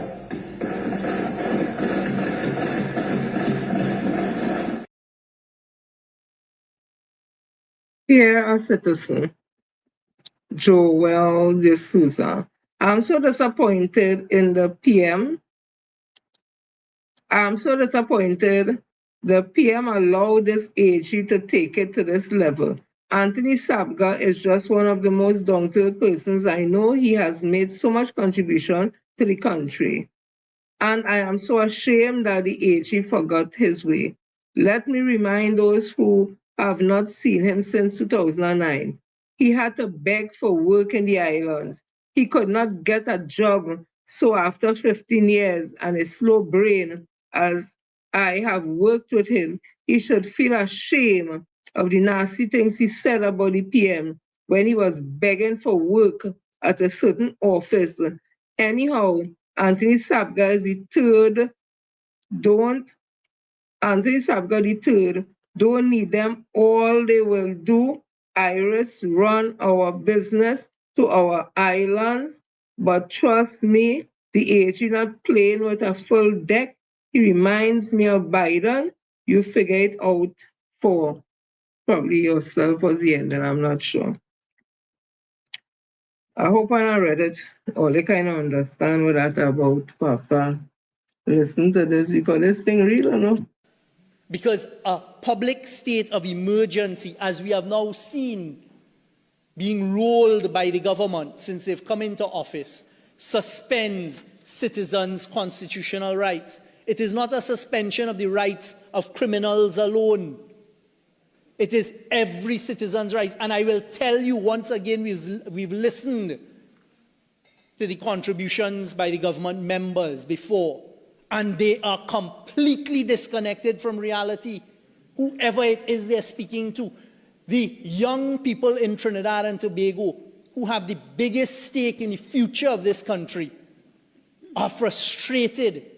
They are angry. They are asking questions that are not being answered. And tonight, we represent them. They have asked the question, why are their constitutional rights, and not simple constitutional rights, you know, entrenched constitutional rights, fundamental rights, being suppressed by the UNC government? Yeah. There was a meeting last night, a PNM meeting last night in the constituency of Laventille. I'm not sure. I just can't remember Mova, Laventille, South. The only thing I don't remember is Port of Spain, South. Because I cannot stand over the other, like Mova, Laventille, and those. So please forgive me. So there was a meeting in the constituency. The member of parliament for that area, I think, is MP, oh Lord, all in the tell I'm feeling sleepy, you know. I was watching TV late last night talking that damn thing just now. MP Marcel, Curry Marcel, he's an attorney. I always remember when his mom had called me and I went down to for a justice there, and he had now passed the bar, and I went and I did a live. In fact, I saw him come out before all of them came. I was up on the step watching all them other lawyers coming out and talking to this one and that, whatever, right? So it was out there and thing, Curry Marcel. So there was a meeting in that constituency last night, and that's where some of the clips I played with MP Stuart Young, that's where it came from. And I noticed a couple of things. I'm trying to understand why the PNM has gone white. It looked like they're going white. I don't understand that. I was always saying we're in a political war, you know, political war. And in a war, everybody know once you have on white or you have up a white flag, you surrender. It could be interpreted like that, you know, that kind of thing. So I don't understand the white. The next thing, I don't understand. Now, usually we have the flag and thing, you know, the political leader coming in, waving the PNM big flag and all that. No one seen a white flag with the image of the political leader. Some might say, what's wrong in that? Okay, but when you look at everything in the context, you have to say, well, why? Because we just came out of where they had some commemorative glass jar with her image on it, the Dr. Gatsby image on it, celebrating the 70th anniversary of the National Women's League. And they were not the first woman in anything. So they could have put the first woman also with them, right? Okay. Some people find nothing wrong with that neither. And so I watched that. And then the MP for the area, in his, I would say, youthful passion and political immaturity, politically, I ain't talking about him as no lawyer. His political immaturity, because he hasn't been in politics long, I think my opinion I'm giving, who not comfortable with it, that's quite okay with me, you know? I think he got carried away with how he expressed himself with what he would have said, because it was not taken in the light I don't think that is the light he wanted it to be taken. And it wasn't taken in the way that I probably thought talking about something like that will be taken. When you're speaking on racist views between a highly charged society, large percentage of people of Indian descent, African descent, it's a topic you have to not have on kids' gloves, but you have to be aware of how we frame it, because it's no longer a man on the block. You are a member of parliament representing constituents, and all your constituents may not be of African descent. Whether they vote for you or not is kind of irrelevant. So when you're speaking, you have to be very conscious of that while you're trying to get your point across. And I'll stress again, this is not like if he's a block person or an activist all day like me and others, all kind of thing, you could just... When you're representing people who voted for you and all that, and you want to attract, because when you speak, your face is the face of the people's national movement, and you are youth, so it could be you or the face of the youth in the people's national movement. So we need to be very, very careful when we having those type of conversations. I saw something from Maya Angelou, and she would have said something to the effect that people may forget what you say. I want to get direct because I thought it was so beautiful. I thought it was really a beautiful thing. So I hope I have it close at hand. Oh Lord, please let it be close at hand. And what is political maturity? Political maturity is the ability to analyze political and social issues rationally rather than acting on blind loyalty, emotional rhetoric, or partisan biases. It prioritizes long-term national welfare, civic responsibility, and respect for democratic institutions over short-term political gains. Right? That's what political maturity should entail. So let me get this thing from Maya Angelou. I really would like to. So let me go directly to the source because I'm not seeing it where I'm supposed to have it. Maya Angelou. M-A-Y-A. You see, I could kind of say what she said, but I want to read it direct. Angelou. quotes, right? Give me a minute. I ain't taking so long.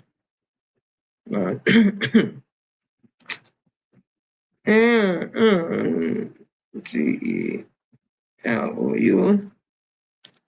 We have to be very careful. And it doesn't mean to say that you're being soft. It means that you're sensitive and understand the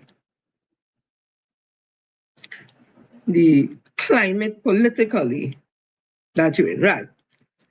She said, I have learned that people will forget what you say, people will forget what you did, but people will never forget how you made them feel. And that is what people remember, how you make them feel.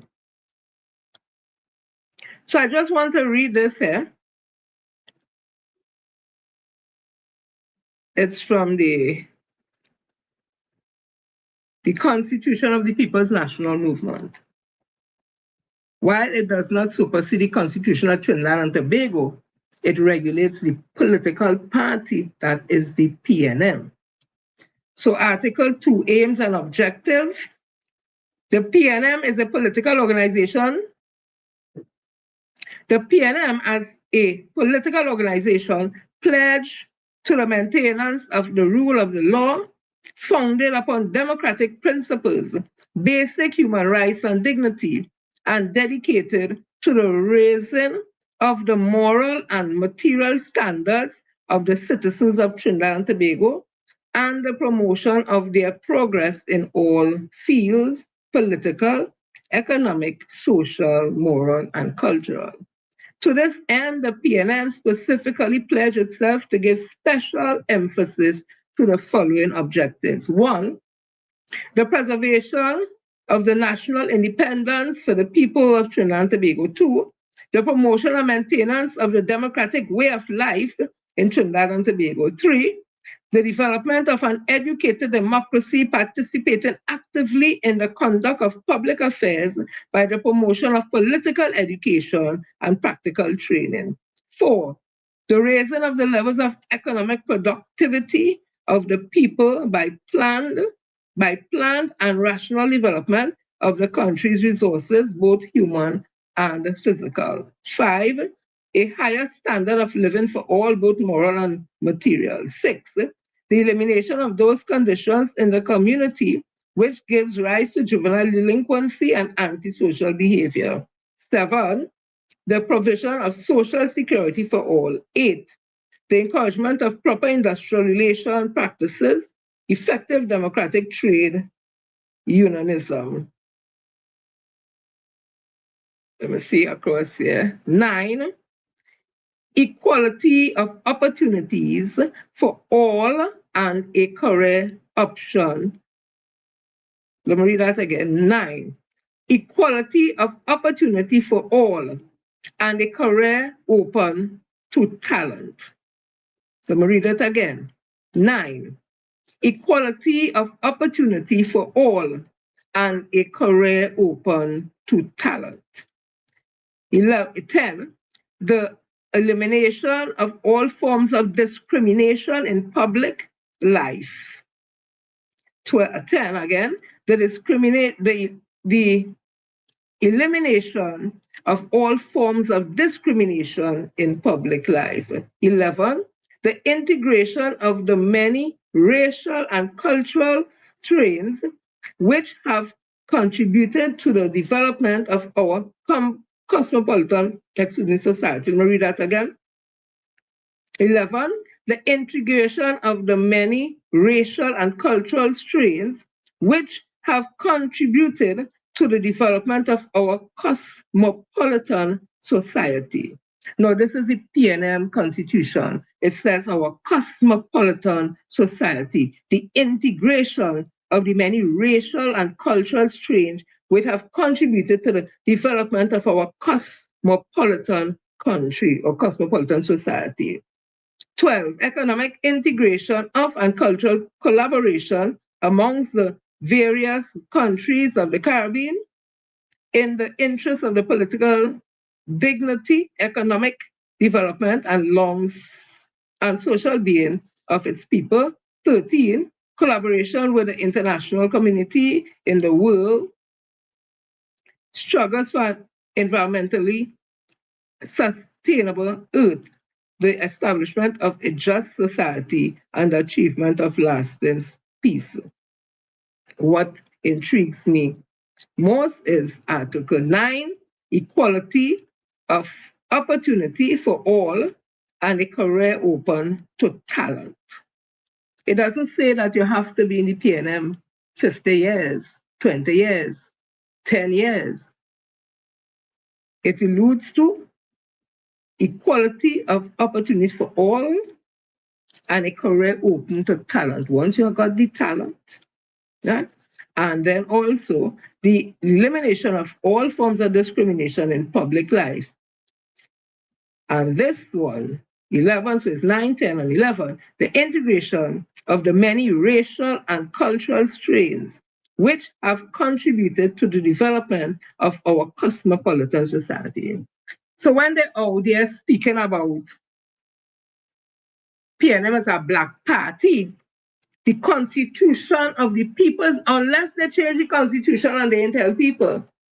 But the founding father and all those who were with him, when they wrote the constitution, because he didn't write it by himself, they mention our society as a cosmopolitan one. And they speak about the integration of the many racial and cultural strains which have contributed to the development of our cosmopolitan society. Yeah? And equality of opportunity for all and a career open to talent, the elimination of all forms of discrimination in public life. I'll read it over and over for a purpose. So people need to understand the context. The Black Party talk. That is not the foundation of the People's National Movement. The alienation of different strains of racial cultures and tradition, whatever, is not something that the PNM founding father and others would have been. It was about inclusion. You got the talent. It didn't say you have to be in the PNM for years and years. If you have the talent, and it didn't say the talent comes from a people of African descent because we are a cosmopolitan country. I'm saying all this to say, when we are concerned about how we see this PNM going and things that are being said, and we speak out about it, people double down on their position instead of understanding, listen. We hear what you're saying, we'll examine what you're saying, and we will see if we can move together and have a win-win situation. I'm a mediator by trade. I'm a certified mediator, certified by the Board of Trinidad and Tobago, Mediation Board of Trinidad and Tobago. And in mediation, it's about compromise. You don't always get everything. But when you leave the table, everybody would have won something because you're able to sit down and speak clearly, logically. If there's emotion to put in it, you just don't disrespect and libel anybody, have a conversation. This PNM does not afford you to have that type of situation. Instead, whatever them believe, them going with it. And if you challenge, they had the people now coming to tell you all kind of foolishness. Instead of saying, hey, I understand how you may have interpreted something like this. However, this is not what it is. That is not what you're getting. If they're telling you, oh God, like a stupid, where you get that from and all that. Those things don't augur well for a party that is 13 men or 13 men and women in opposition with a vindictive, wicked, racist, kleptomaniac, kleptocratic, all kind of thing, government with 28. It's about building, and building you have to be able to take criticism because they didn't do everything right. And all they can put blame on the shoulders are just Stuart Young and Dr. Keith Christopher. All they only have to take blame too. Members have to take blame too. Who didn't go and campaign enough had to take blame too. All who sit down in General Council and never say nothing had to take blame too. All who come out in the open and talk all they go in General Council meeting had to take blame too. All who stand up and bad talk Dr. Rowley and call him he aggressive and he don't listen and doing what them had to take blame too. But all they don't want to do that. All they want only to ascribe blame to other people.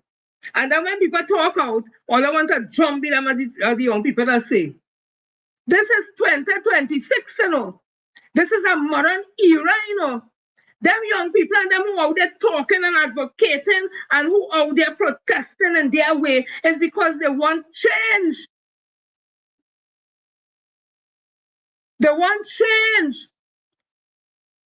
And you know, the democratic system was based on the England way of doing it, what they call it, oh God, I just pronounce it and all kind of thing and all the same. Anyway, it's a two-party system, UNC or PNM. They are the major parties.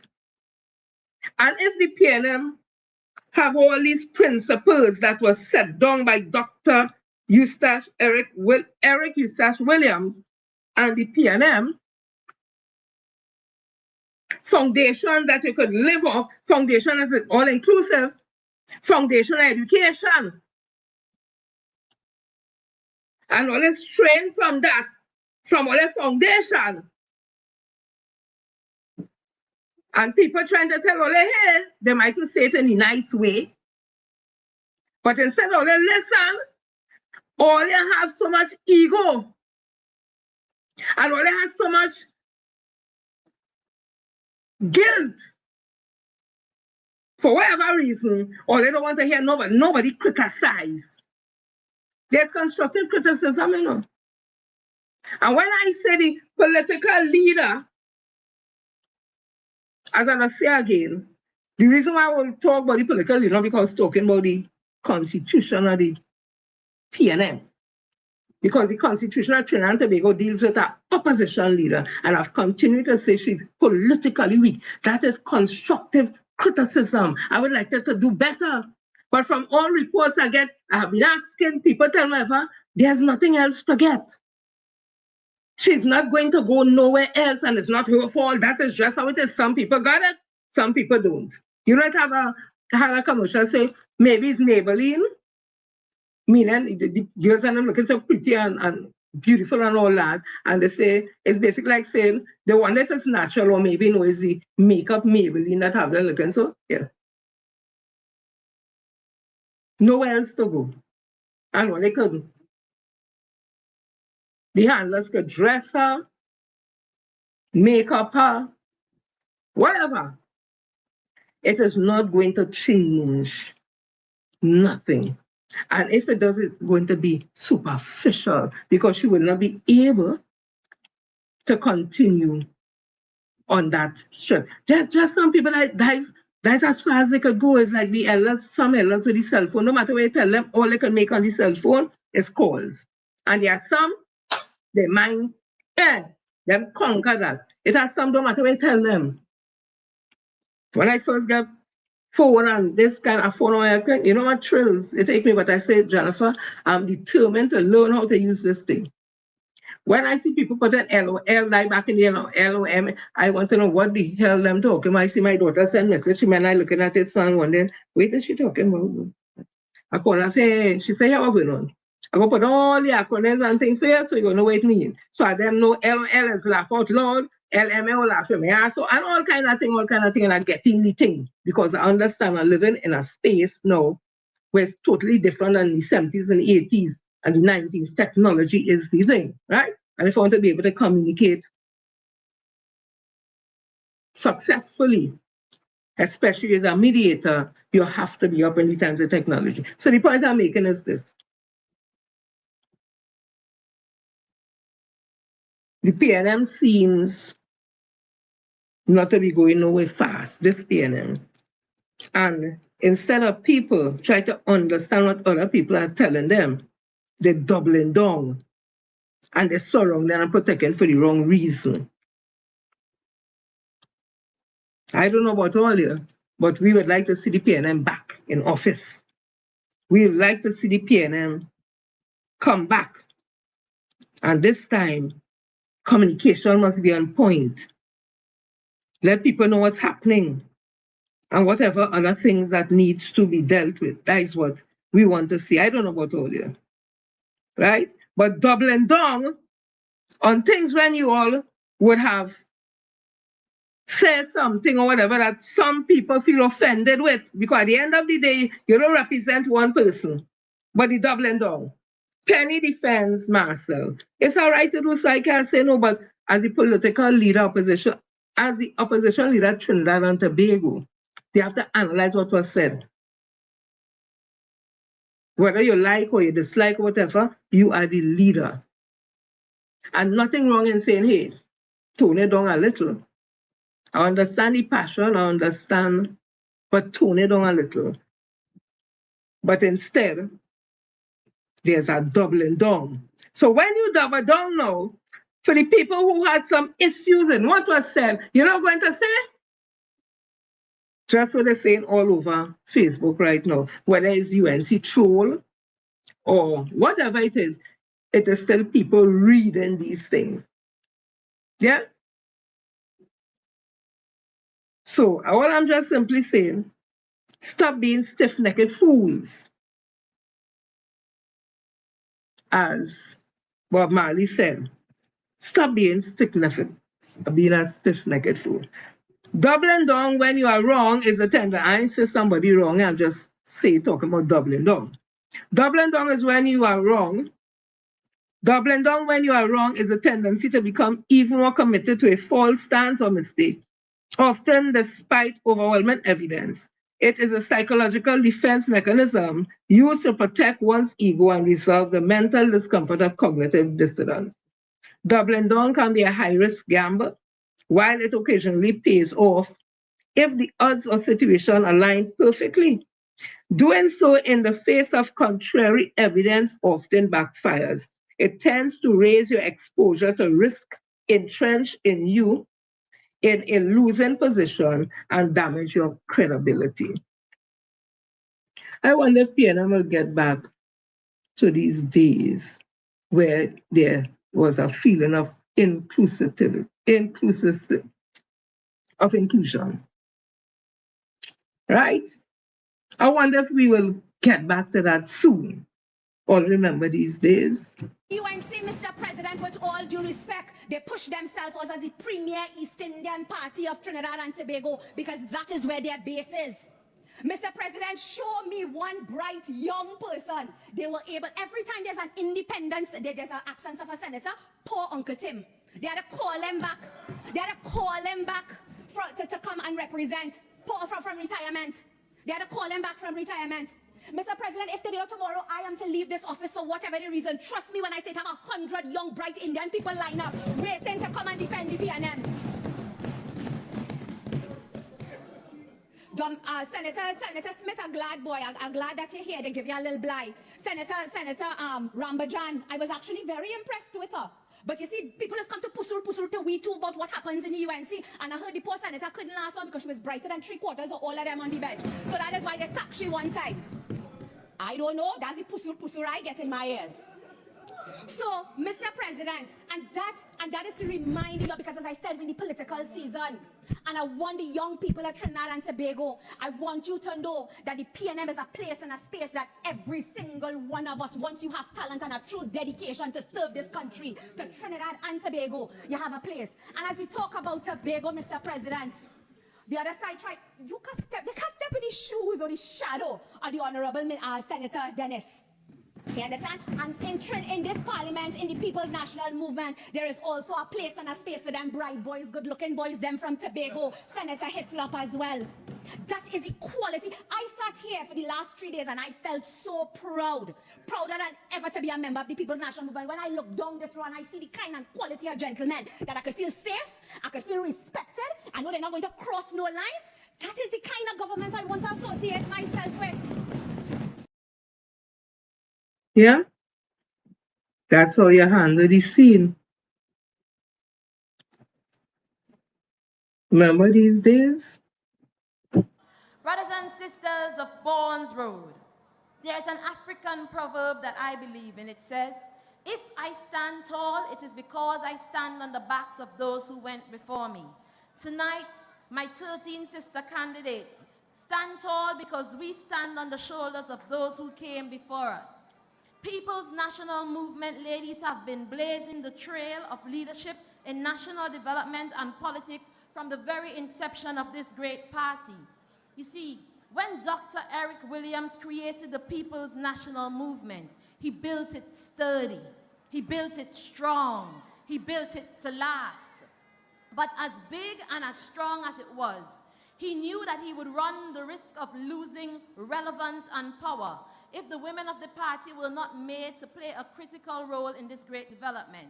Therefore, only 4 months later, on the 19th of May, the Women's League was formed.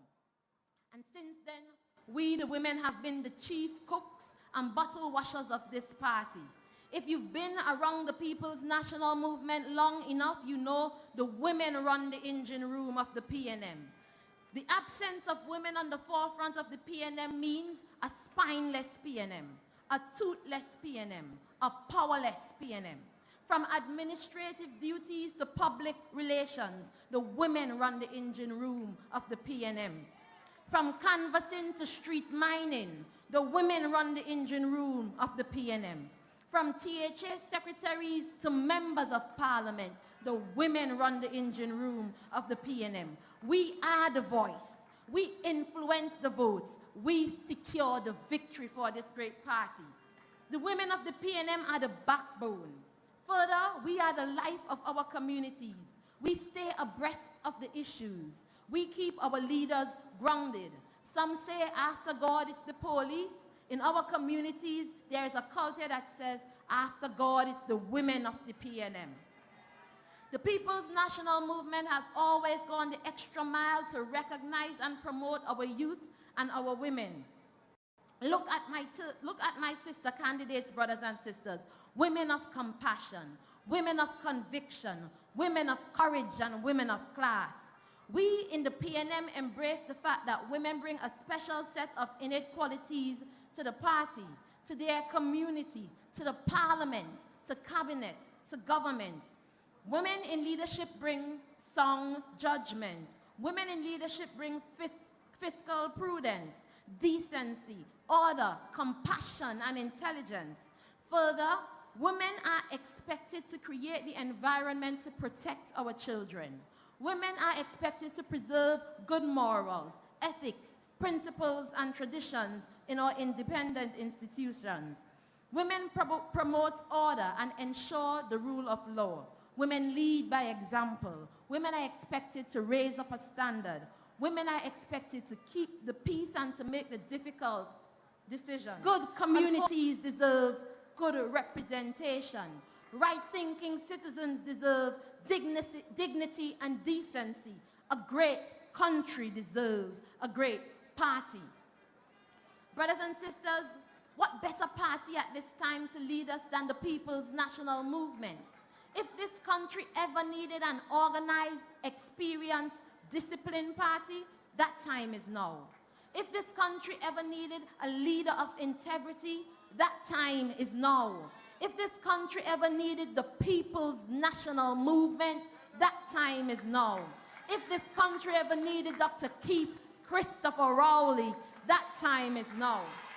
If Tobago ever needed an Ayanna Webster Roy in the east, that time is now.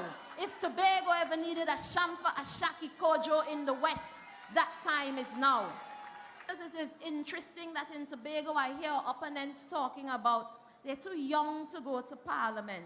They're too little. Parliament is not a place for little children. But as I sat among the fellow candidates here today, my head swelled when you listen to their accomplishments and their qualifications and all that they have achieved. And I say thanks to People's National Movement policy. So they call us little school boys and these little school girls, but that is one name that I wear as a badge of honor. Because if it weren't for the People's National Movement policy of GATE and social programs, we wouldn't be here today boasting of these qualifications, because PNM policy changed lives. PNM policy improved our family. PNM policy enhanced our communities. So brothers and sisters, we stand here proud as PNM schoolgirls because it is the PNM that has educated us. This is a PNM story, from socks to stockings, a PNM story. From backpack to handbag, a PNM story, brothers and sisters. From plain white shoes to high heel boot, this is a PNM story. I've seen some active conversation on Facebook. I want to say to Vernie and Sarah and others. This to me is not about no apology, you know.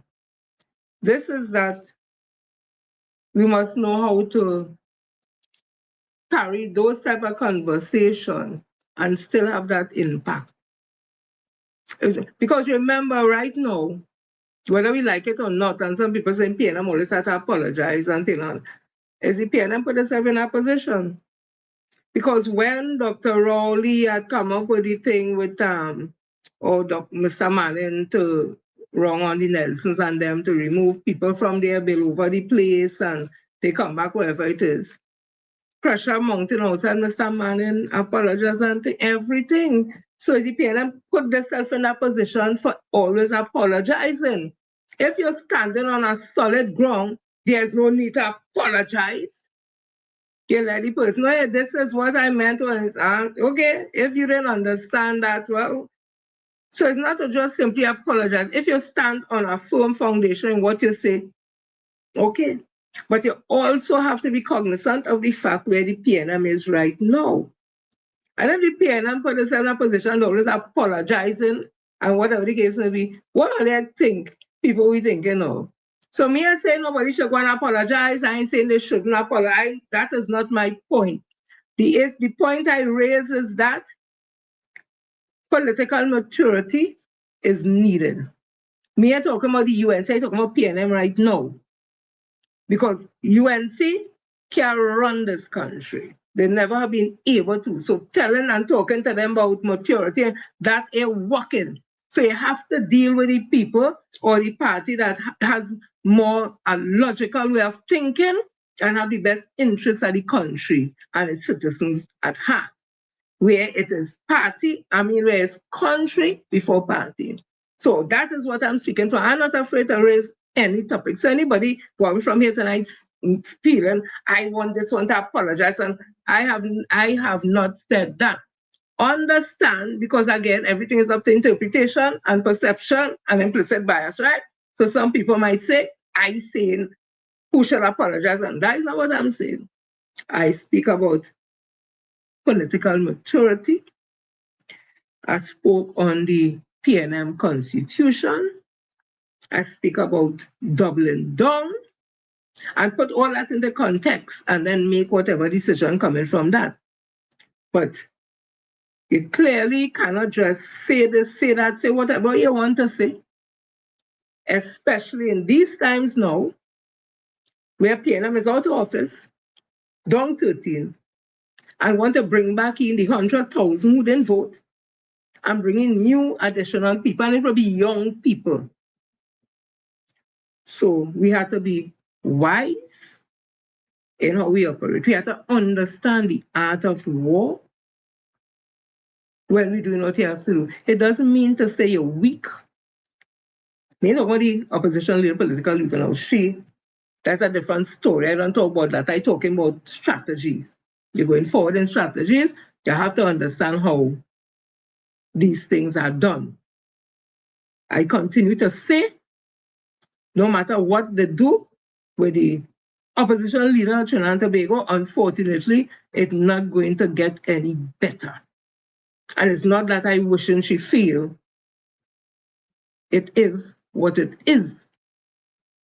Because if she fails, PNM will fail if they continue like this. And yes, she will fail. So what do you think will happen to PNM? And anybody who telling me that what I say and I talking stupidness, or they really don't love this country, or they love somebody, or they like the leader, me ain't fanatical about nothing more than you see my dread on my head, and my God, and my way of life.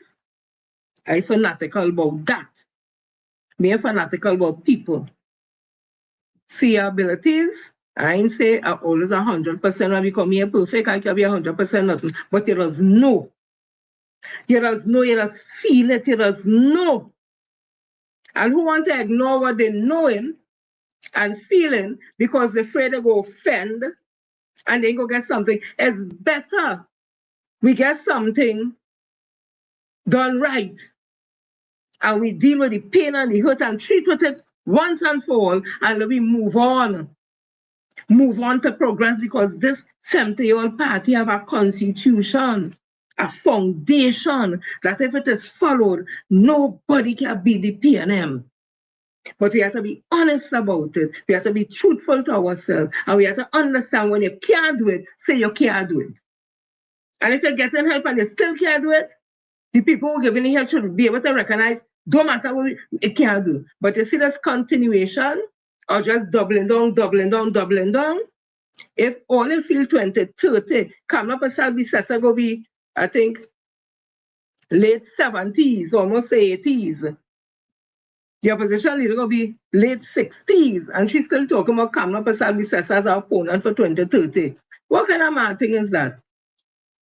What kind of, you know, Kamla Prasad Bissessa go with the political leader, the UNC in 2030. So if they change the person, what's the strategy to deal with a younger person now in the leadership of the UNC? So even the thinking and all this Black Party thing, it's not working, it's not attractive, not that Black people not attractive, not that we can't run things, but you have to understand we live in a cosmopolitan. Remember those words, people? Cosmopolitan society. It doesn't mean you have to take what next side giving you. No, I continue to say, once you love yourself, you know your history, you love your God, you could stand with anybody of any race side by side and don't feel a how, because they will respect you and you will have respect also.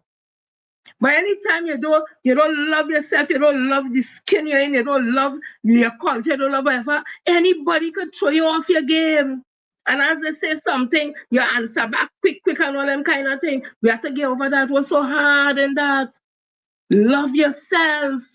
And once you love yourself, people will see that love coming out there radiating from you and realize, hey, that's a proud Black man, hey, a proud Black woman. Don't stop to them with no stupidness. And I talk about all races should be proud of themselves. We have to build this nation together. Every creed and race find the equal place. Although we can't do it by themselves, them can't do it by themselves. All they talk, and they can't do it without me. They can't. Otherwise, they will never win election. You think they'll never win election if African people didn't help them.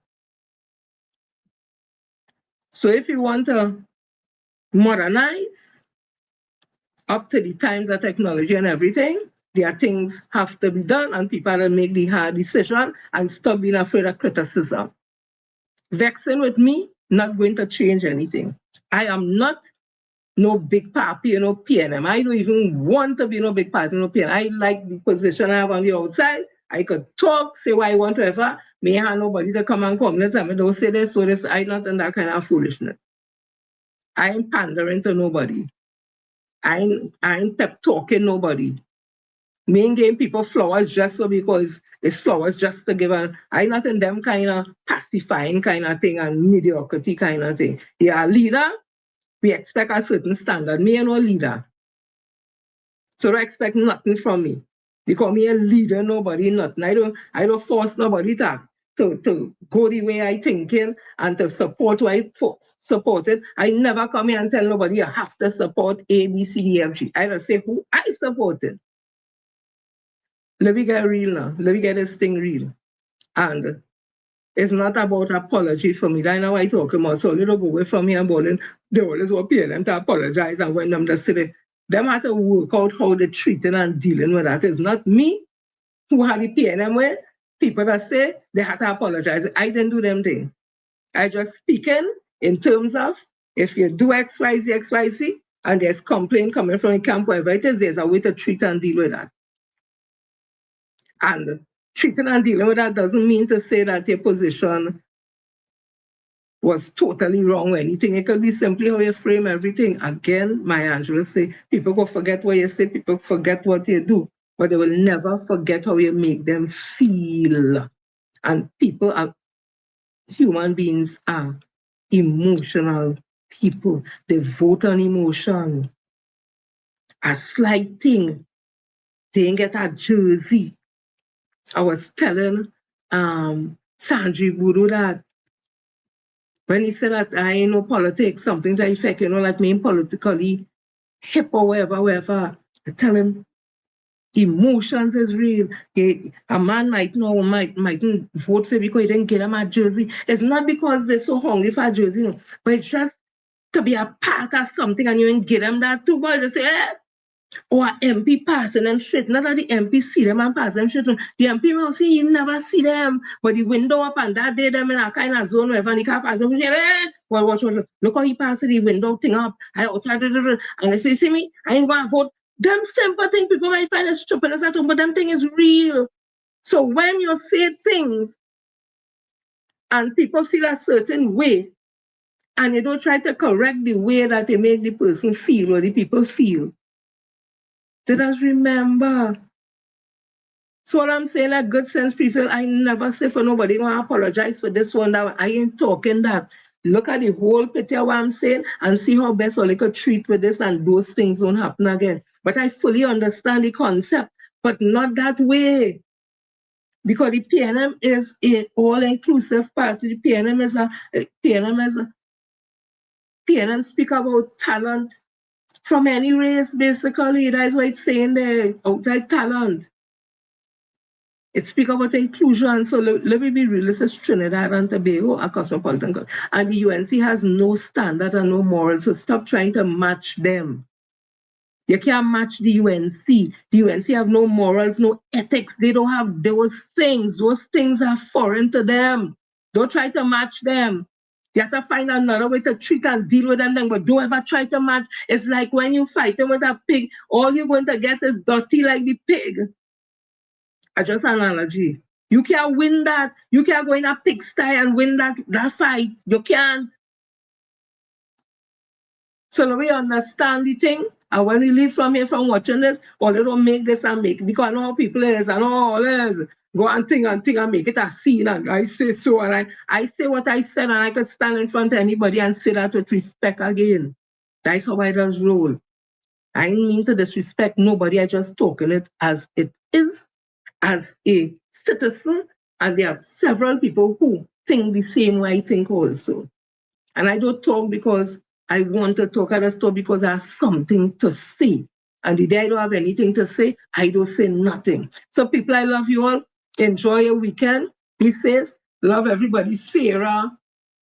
Let me see all who are across here. Just let me go from the top. So Angela, Cicely, Kenneth, Andrew out in England, Emmeline, Tessa, Diamond, Rosalind, Esther, Julia, Zion, Christopher, Kim, Vernie, I said Esther already, I'm trying to remember, Leon, Melka, Fox, Islam, Jesse, everybody love you all. Thank you all for the support as usual. Let me see who are across here on YouTube. Let me see the background they're making across here.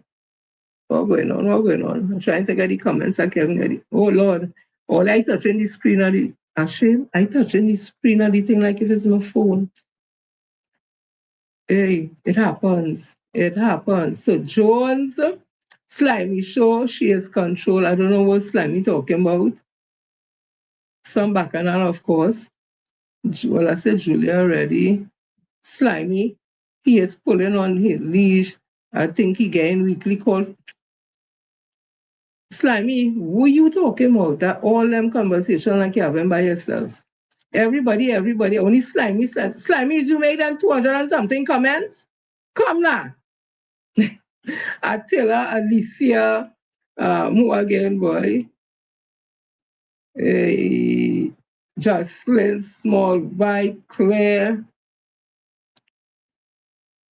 MH/TK3YG Papa. Oh, that song like them robot thing so. Benny Q. Benny Q is a queen. In fact, let me just say that because I don't know if it's a man or woman. Last time I said both, the both was a woman. Yeah, as a man. So I don't want to just think that you is a woman. But Benny, thank you so much. Always give me that royalty.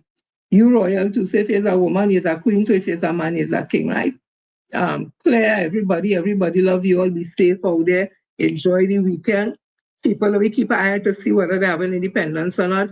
Let us look and see how the emancipation celebration going, African emancipation and all that. Let us do our part. Trinity to the bone. Jen, let me see what Trinity to the bone say. What Trinity to the bone say? Jenny on point.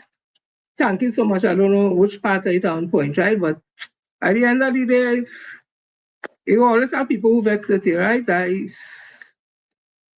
Does the Prime Minister apologize for saying the most?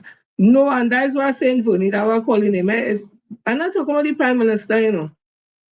I'm talking about the PNM as a party. Look, the Prime, as I say again, the UNC, in my opinion, have no ethics, no moral, no value, no nothing. While it mightn't like to hear what I'm saying, you don't go to, you have to know how when you're thinking, you have to know how to do it. You have to know how to, when you answer them back and thing, you have to know how you're doing it. You have to do it in a way where, you have to know. You have to have that skill to know. That's all I could say. But I never tell nobody go and apologize and whatever. That ain't my call.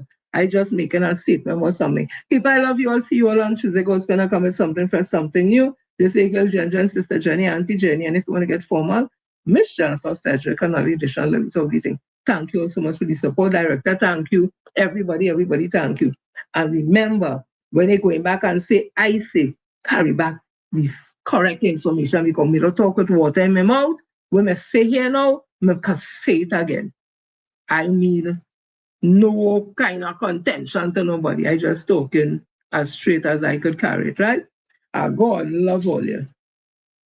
And at the end of the day, I don't afraid criticism, right? It is what it is. But I hope all of us want the same thing to get the PNM back into office, a strong PNM. That's all I'm saying. God.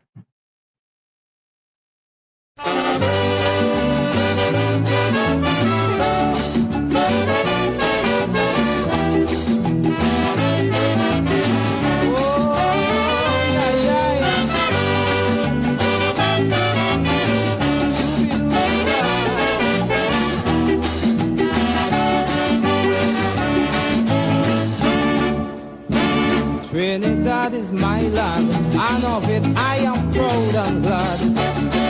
But I can't understand why some people just talk it bad. But I know all of them we running them out. Don't know where they're talking about. They would paint your black every day, and the right things they would never say. Like our sportsmen being rated among the best. Our scholars have sit and passed every test and put us right alongside the rest. But then our pitch lake is the greatest one of its kind. Our sugar and oil is really refined. So you see, friends, this is a real thing, Solomon's mind. They just talk some nonsense. Me ain't know where they're doing it for. About so much violence, man, you would swear that we fighting war. Of course, we have the delinquents to face. But just like any other place, look, things that I say about here is really too much for me to bear. Because my people are daily making progress without any form of stupidness. And in this way we must gain success. For when we move in, we all move as one body. No bickering between you and me. For our policy stands for racial equality. Now when a stranger spending a little time in this lovely isle, every day you see him, he always have a hearty smile. When his time is up to depart, he would say with pride in heart, I'll be back, you could bet your life. And if I can't come, I will send my wife. And then he'll tell you, he really wants her to come, to drink some rum and have plenty fun, in this great island in the sun. For Trinidadian, as foreigners do we call, doesn't matter whether big or small, or if you're rich or poor, friends, we cater for one and all. So all of them we're talking, they either drunk or they're staring mad, or maybe they forgetting Mr. Universe belongs to Trinidad. And yet we have men of talent and skill, with high hopes of improving still. And if you think all this is a lie, the mighty sniper won't tell you why. Now our steel band is the best talent in this world. Like calypsos or stories are told, with this rhythm to touch your soul. So Trinidad, this lovely land of my book, small but overwhelming in world. And as you know, Carnival is the greatest frolic on earth.